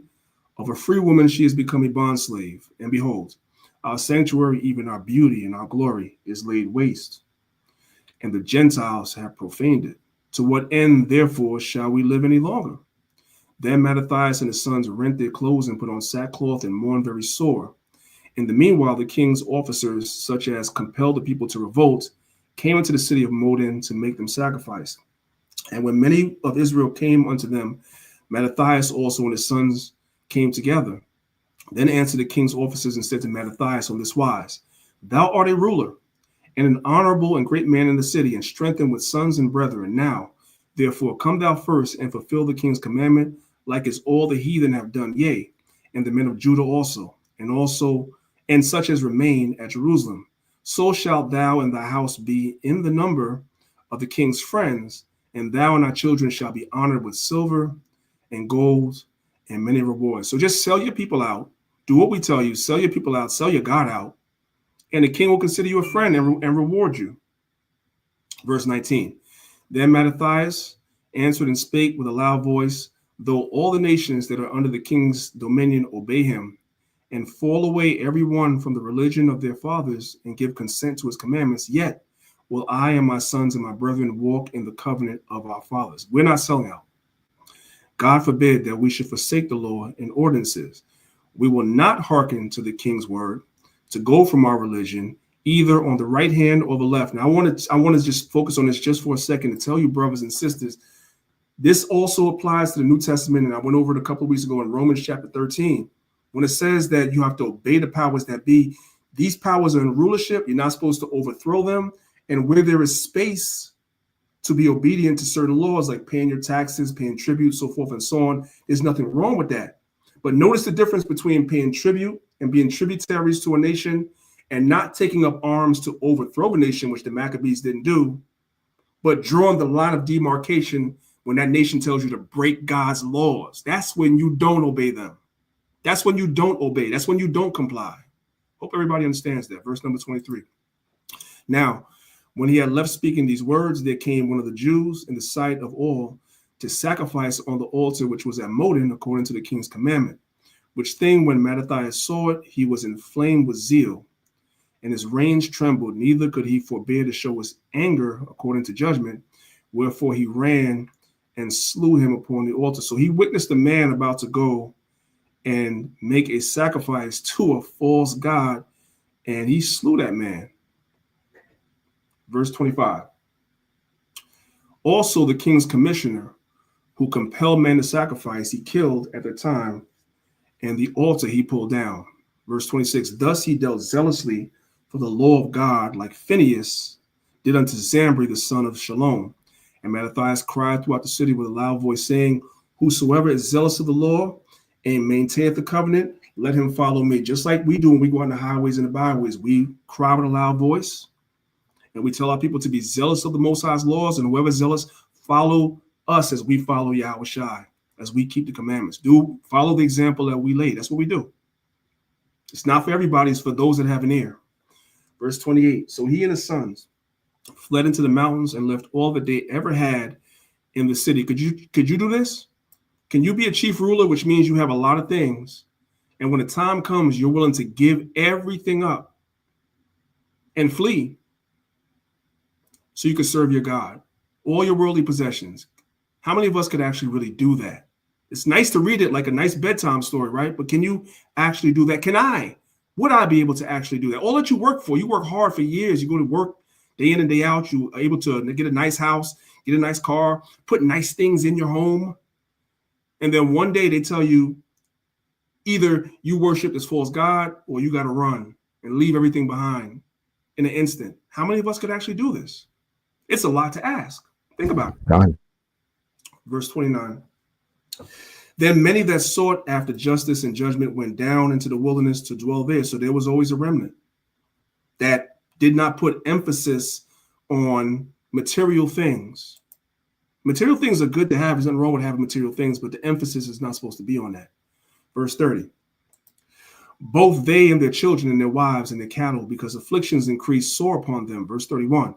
Now, when it was told the king's servant and the host that was at Jerusalem, the city of David, that certain men who had broken the king's commandment were gone into secret places in the wilderness, they pursued after them a great number, and having overtaken them, they camped against them and made war against them on the Sabbath day. So watch this, brothers and sisters. You see people that decided to not keep the king's commandments and rather keep God's commandments. And the Bible says what? They pursued with them and have overtaken with them, camped against them, and made war against them. That's your Revelation chapter 12, I believe, verse 12, verse 14, where it says the dragon is going to make war with the remnant of the saints that do what? Keep the commandments. It's Revelation 12, 14. Same thing that was written then is going to happen again. And they encamped against them and made war with them on the Sabbath day. Verse 33. And they said unto them, let that which ye have done hitherto suffice. Come forth and do according to the commandment of the king, and ye shall live. But they said, we will not come forth, neither will we do the king's commandment to profane the Sabbath day. So then they gave them the battle with all speed. Howbeit, they answered them not, neither cast any stone at them, nor stopped the places where they hid, but said, let us die in our innocency. Heaven and earth will testify for us that ye put us to death wrongfully. Verse 38. So they rose up against them in battle on the Sabbath, and they slew them with their wives and their children and their cattle to the number of 1,000.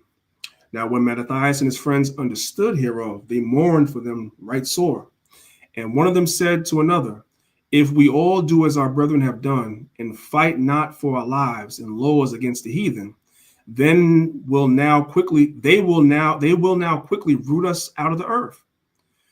At that time, therefore, they decreed, saying, whosoever shall come to make battle with us on the Sabbath day, we will fight against them. Neither will we die all as our brethren that were murdered in the secret places.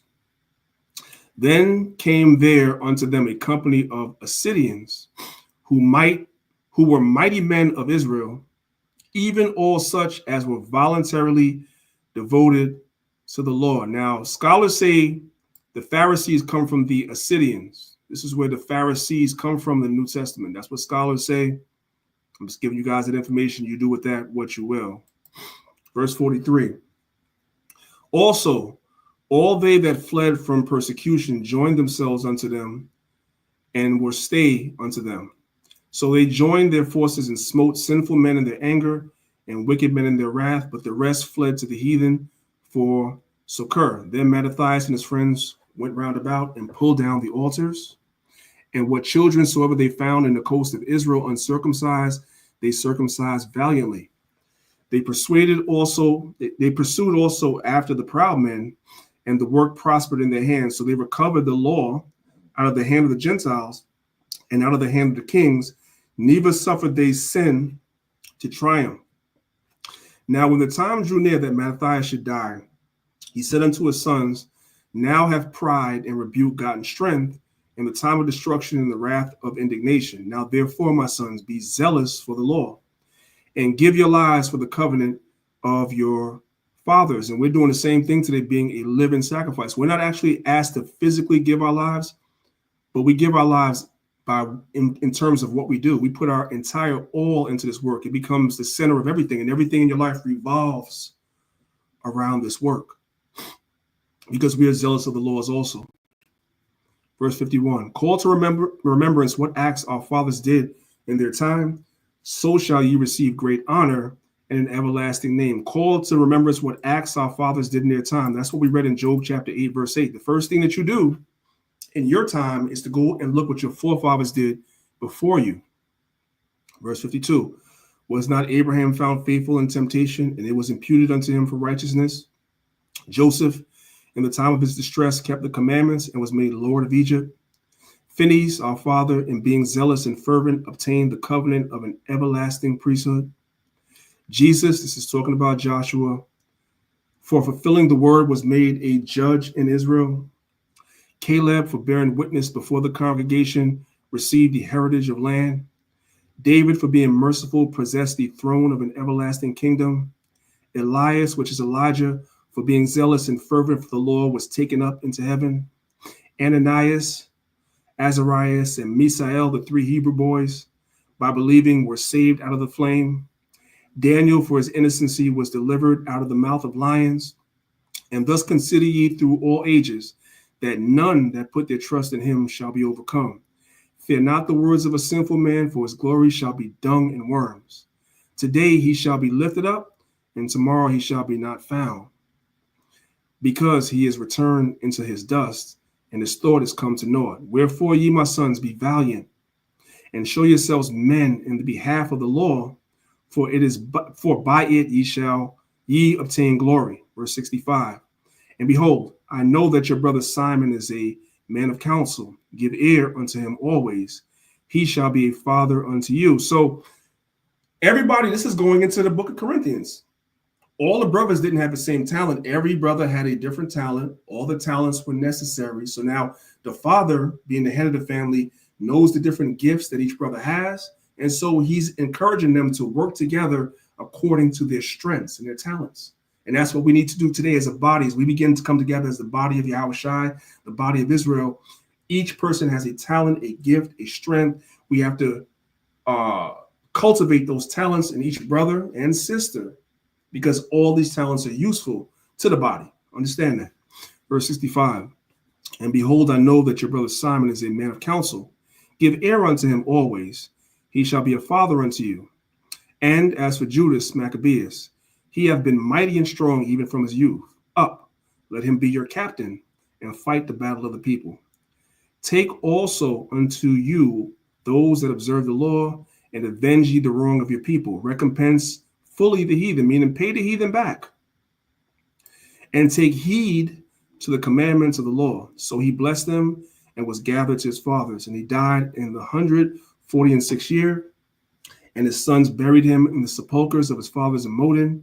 And all Israel made a great lamentation for him. Verse chapter 3. Then his son Judas, called Maccabeus, rose up in his stead.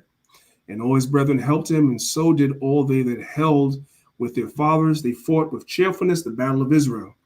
So he gat his people great honor and put on a breastplate as a giant and girt his warlike harness about him, and he made battles protecting the host of his sword. In his axe he was like a lion and like a lion's whelp roaring for his prey. For he pursued the wicked and sought them out and burned up those that vexed his people. Wherefore the wicked shrunk for fear of him, and all the workers of iniquity were troubled because salvation prospered in his hand. He grieved also many kings. He made Jacob glad with his axe, and his memorial is blessed forever. Verse 8. Moreover, he went through the cities of Judah, destroying the ungodly out of them and turning away wrath from Israel. So in order for wrath to be turned away from Israel, the ungodly have to be destroyed, which is why the Most High is going to destroy 2/3 of our people. Verse 9. So that he was renowned unto the utmost part of the earth, and he received unto him such as were ready to perish. Then Apollonius gathered together the Gentiles together in a great host out of Samaria to fight against Israel. Which thing, when Judas perceived, he went forth to meet him, and so he smote him and slew him. Many also fell down slain, but the rest fled.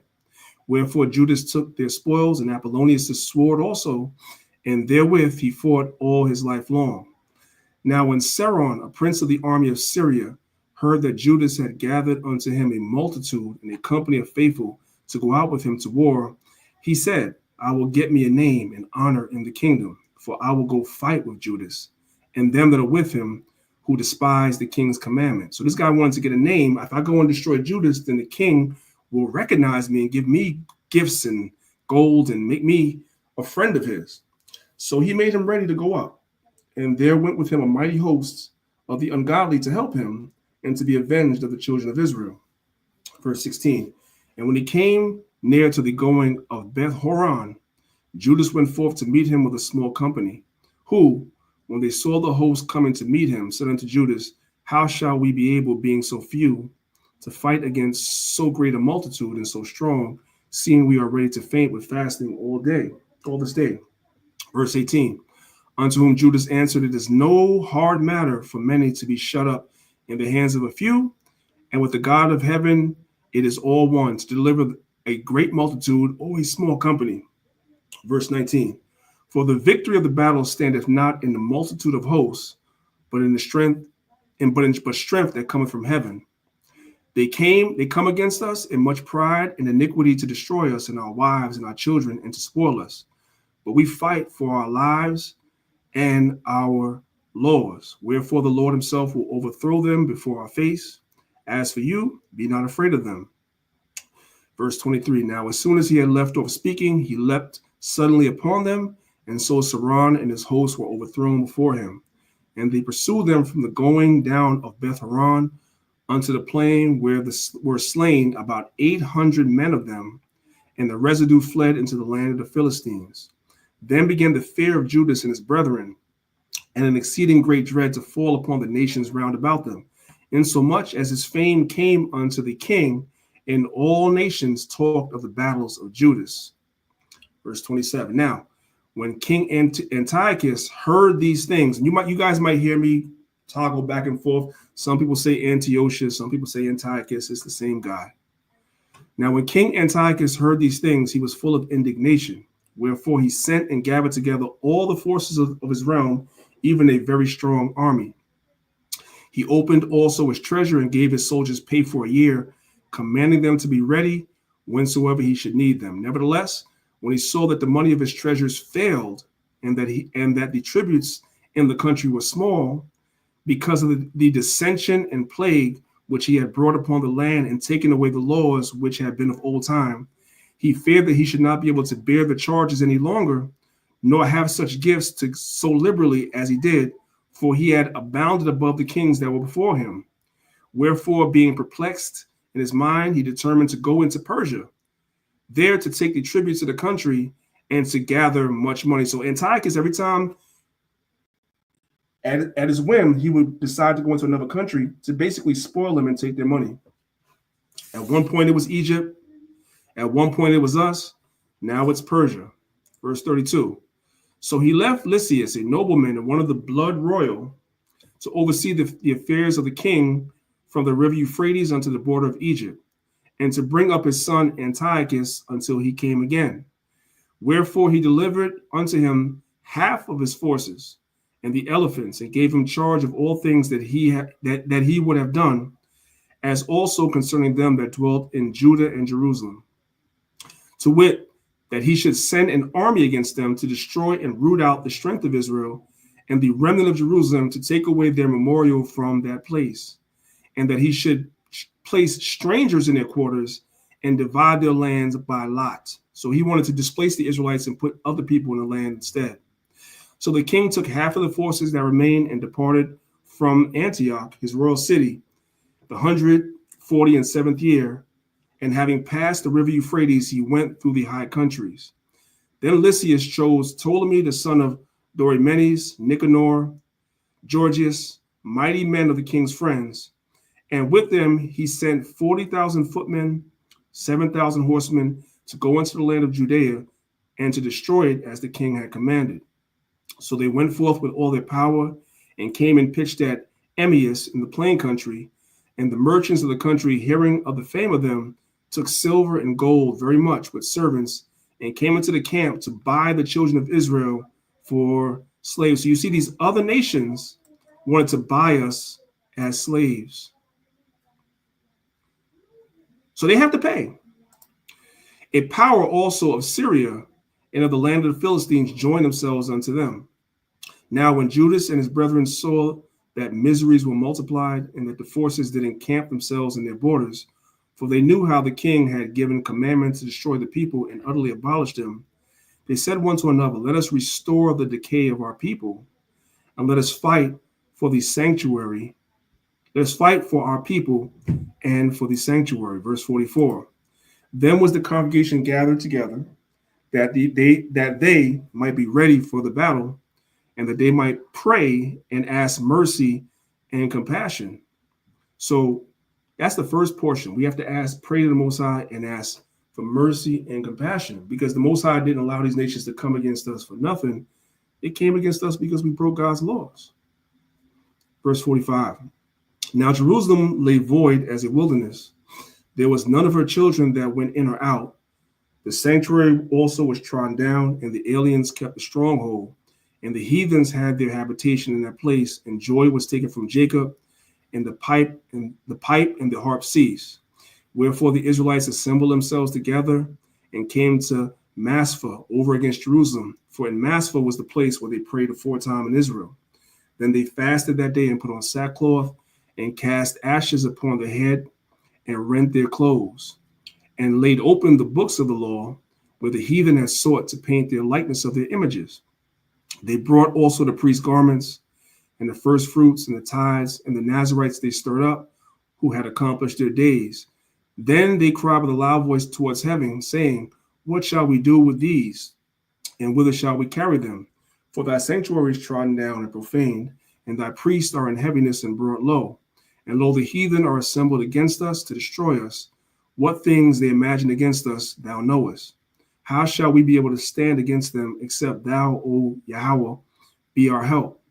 Then sounded they the trumpets and cried with a loud voice. And after this, Judas ordained captains over the people, even captains over thousands and hundreds and over fifties and tens. But as for such as were building houses, or had betrothed wives, or were planting vineyards, or were fearful, those he commanded that they should return every man to his house according to the law, because this is what was done when you go back and you read in the Old Testament in the book of Joshua. It's the same thing. Verse 57. So the camp removed and pitched unto the south side of Emmaus. And Judas said, arm yourselves and be valiant men, and see that ye be in readiness against the morning, that ye might fight against these nations that are assembled together against us to destroy us in our sanctuary.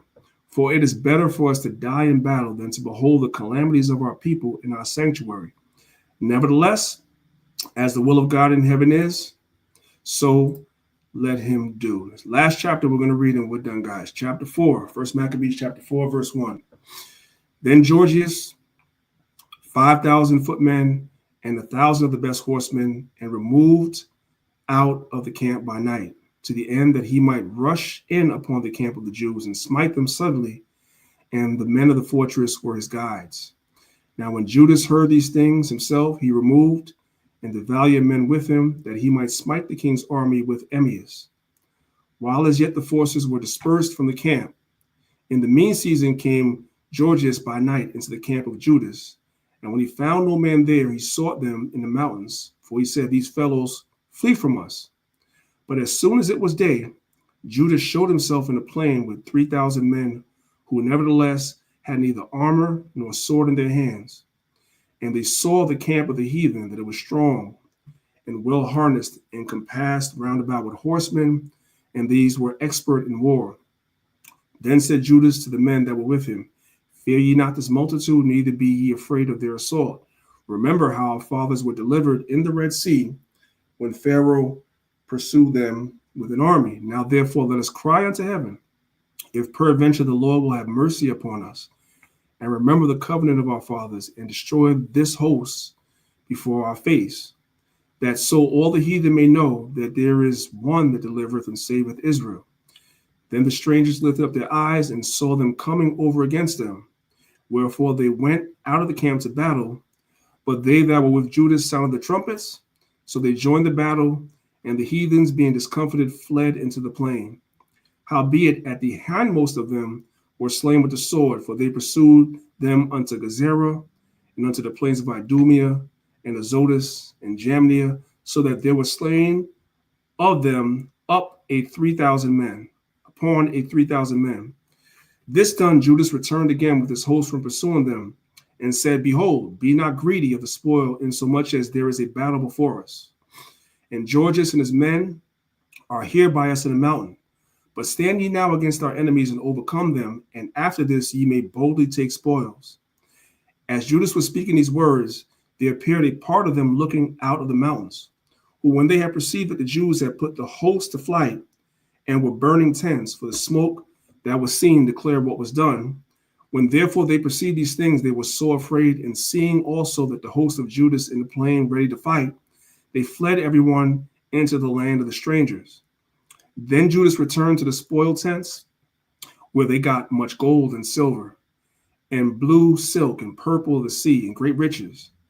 After this they went home and sung a song of thanksgiving, and praised the Lord in heaven, because it was good, because his mercy endured forever. Thus Israel had a great deliverance that day. Now all the strangers that had escaped came and told Lysias what had happened. And when he heard thereof, was confounded and discouraged, because neither such things as he would have done unto Israel, nor such things as the king had commanded him were come to pass. The next year, therefore, following Lysias gathered together 70,000 choice men of foot and 5,000 horsemen, that he might subdue them. So they came into Idumea and pitched their tents at Bethsura, and Judas met them with 10,000 men. And when he saw that the mighty army, he prayed and said, blessed art thou, O Savior of Israel, who didst quell the violence of the mighty man by the hand of thy servant David, and gavest the host of strangers into the hand of Jonathan, the son of Saul, his armor bearer. Shut up this army in the hand of thy people Israel, and let them be confounded in their power. Make them to be of no courage, and cause the boldness of their strength to fall away, and let them quake at their destruction. Cast them down now with the sword of them that love thee, and let all those that know thy name praise thee with thanksgiving. So they joined the battle, and there were slain of the host of Lysias about 5,000 men. Even before them were they slain. Now when Lysias saw his army put to flight, and the manliness of Judas' soldiers, and how they were ready either to live or die valiantly, he went into Antiochus and gathered a company of strangers, and having made his army greater than it was, he proposed to come to Judea. Then said Judas and his brethren, behold, our enemies are discomforted. Let us go up to cleanse and dedicate the temple. Where did they get this idea from? They got it from Solomon, and they got it also from the book of Nehemiah as well. That's where this idea of dedicating the temple has come from. They read about what their forefathers did, so they were going to do the same thing. Verse 37, upon this, all the hosts assembled themselves together and went into Mount Zion. And when they saw the sanctuary desolate and the altar profaned and the gates burned up and the shrubs growing in the courts as in the forest or in one of the mountains, yea, and the priest chambers pulled down, they rent their clothes and made great lamentation and cast ashes upon their heads and fell down flat to the ground upon their faces and blew an alarm with the trumpets and cried towards heaven. Then Judas appointed certain men to fight against those that were in the fortress until he had cleansed the sanctuary. So he chose priests of blameless conversation, such as had pleasure in the law, who cleansed the temple and bare out the defiled stones into an unclean place. And when they had consulted what to do with the altar of burnt offering, which was profane, they thought it best to pull it down, lest it should be a reproach to them, because the heathen had defiled it, wherefore they pulled it down, and laid up stones in the mountain of the temple in a convenient place until there should come a prophet to show them what should be done with them. Then they took whole stones according to the law and built a new altar according to the former. How would they know how the former altar was built? They'd have to go and consult their fathers. Have to go back and read about it in the law. And they made up the sanctuary and the things that were within the temple and hallowed the courts. They made also new holy vessels, and into the temple they brought the candlestick and the altar of burnt offering and of incense and the table.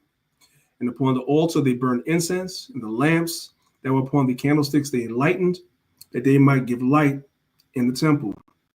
Furthermore, they set loaves upon the table and spread out the veils and finished all the works which they had begun to make.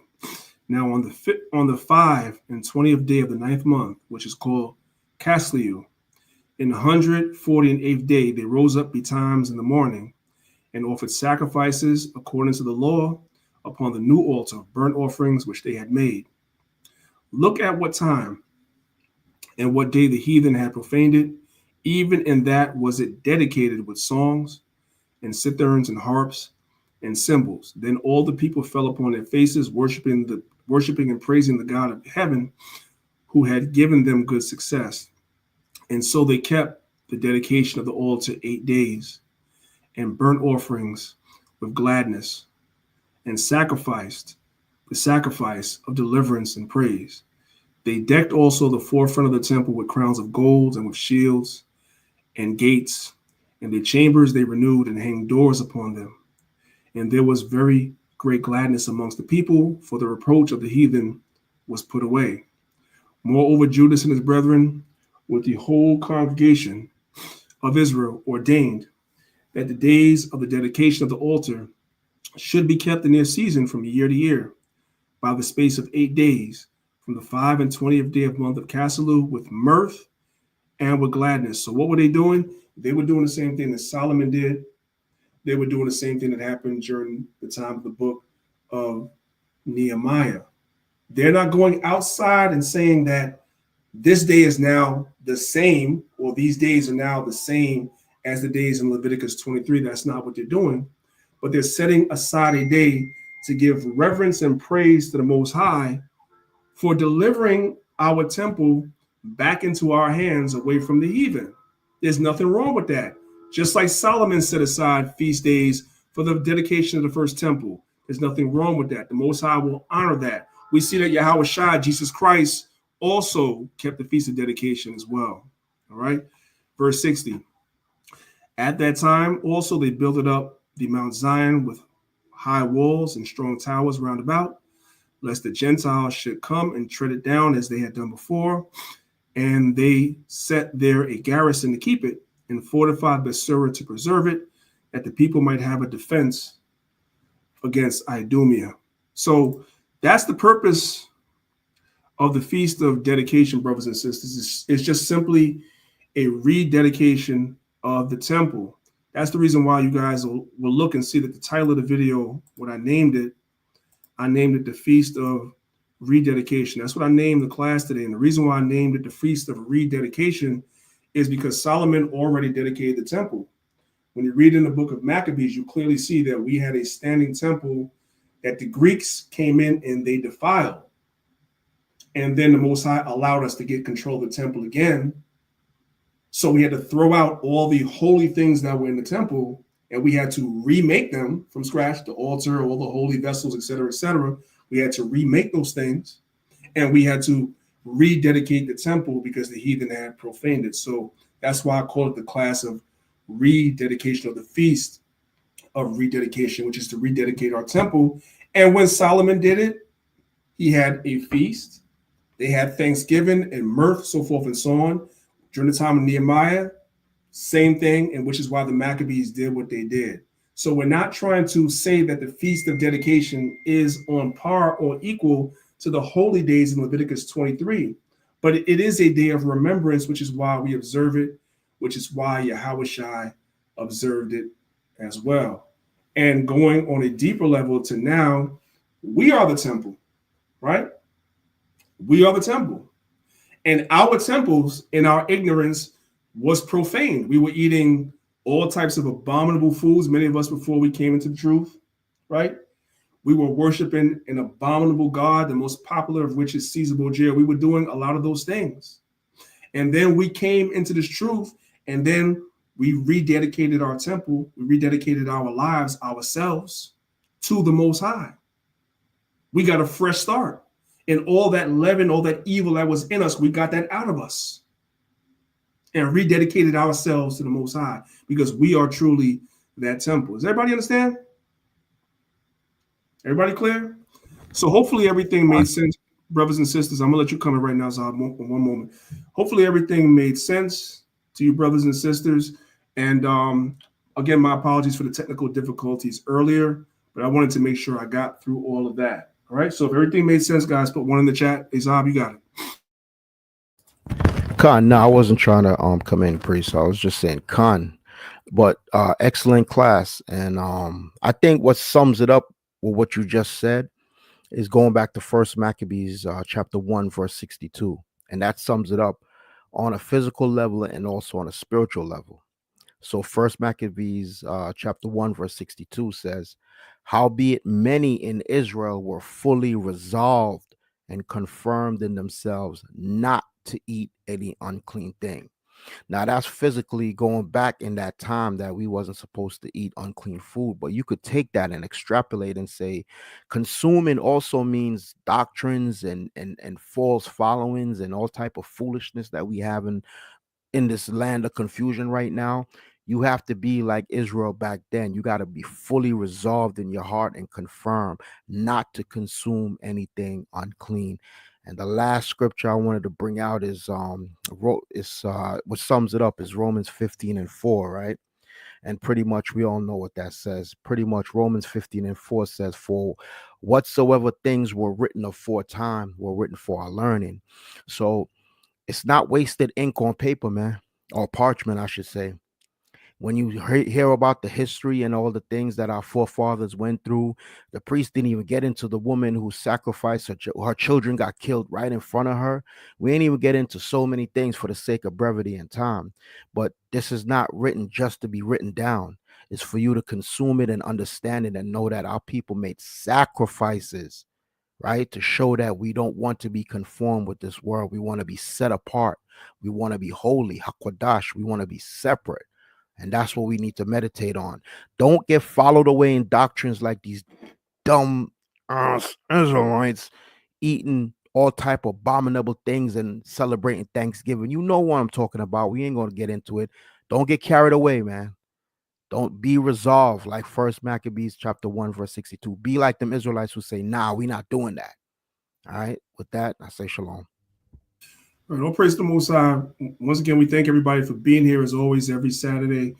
We usually here 10 a.m. Eastern Standard Time. Make sure you guys are subscribed to the channel on YouTube. If you're not subscribed, please subscribe. Hit the notification bell. Now, I made a promise to you guys. I said for those of you guys that stayed to the end of the class, I was going to give you guys a preview of something I'm dropping this upcoming Friday that I'm hoping that Israel will support. So if y'all ready for that preview, I want to see y'all put one in the chat. If you guys are ready for the preview, I want you guys to put one in the chat if you guys are ready for the preview. I'm going to play it on the way out. If you're on Clubhouse, you might want to click the link at the top of the room. So I'm only giving you guys a preview just for a moment. All right. So You guys are ready for the preview, so I'm going to give you guys this on the way out. I want to give all praise, honor, and glory to the Most High God, Yahweh, and the His only begotten Son, Yahweh Shai. I appreciate you guys joining us. Please be here next week, next week, 10 a.m. Eastern Standard Time. I love y'all. And with that being said, this is dropping this Friday. I pray that you brothers and sisters support me when I drop this and share this on all your platforms. With that, I say shalom.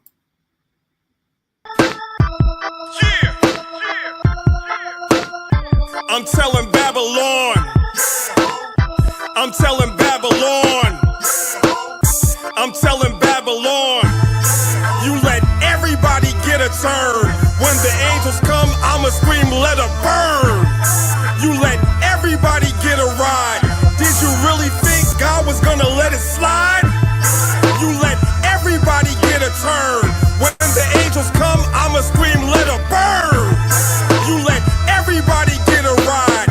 Did you really think God was gonna let it slide? Her name is Babylon. I call her Babs for short. She has a lot of lovers. She lets them pass her port. She has a love affair with every foreign nation. She has a favorite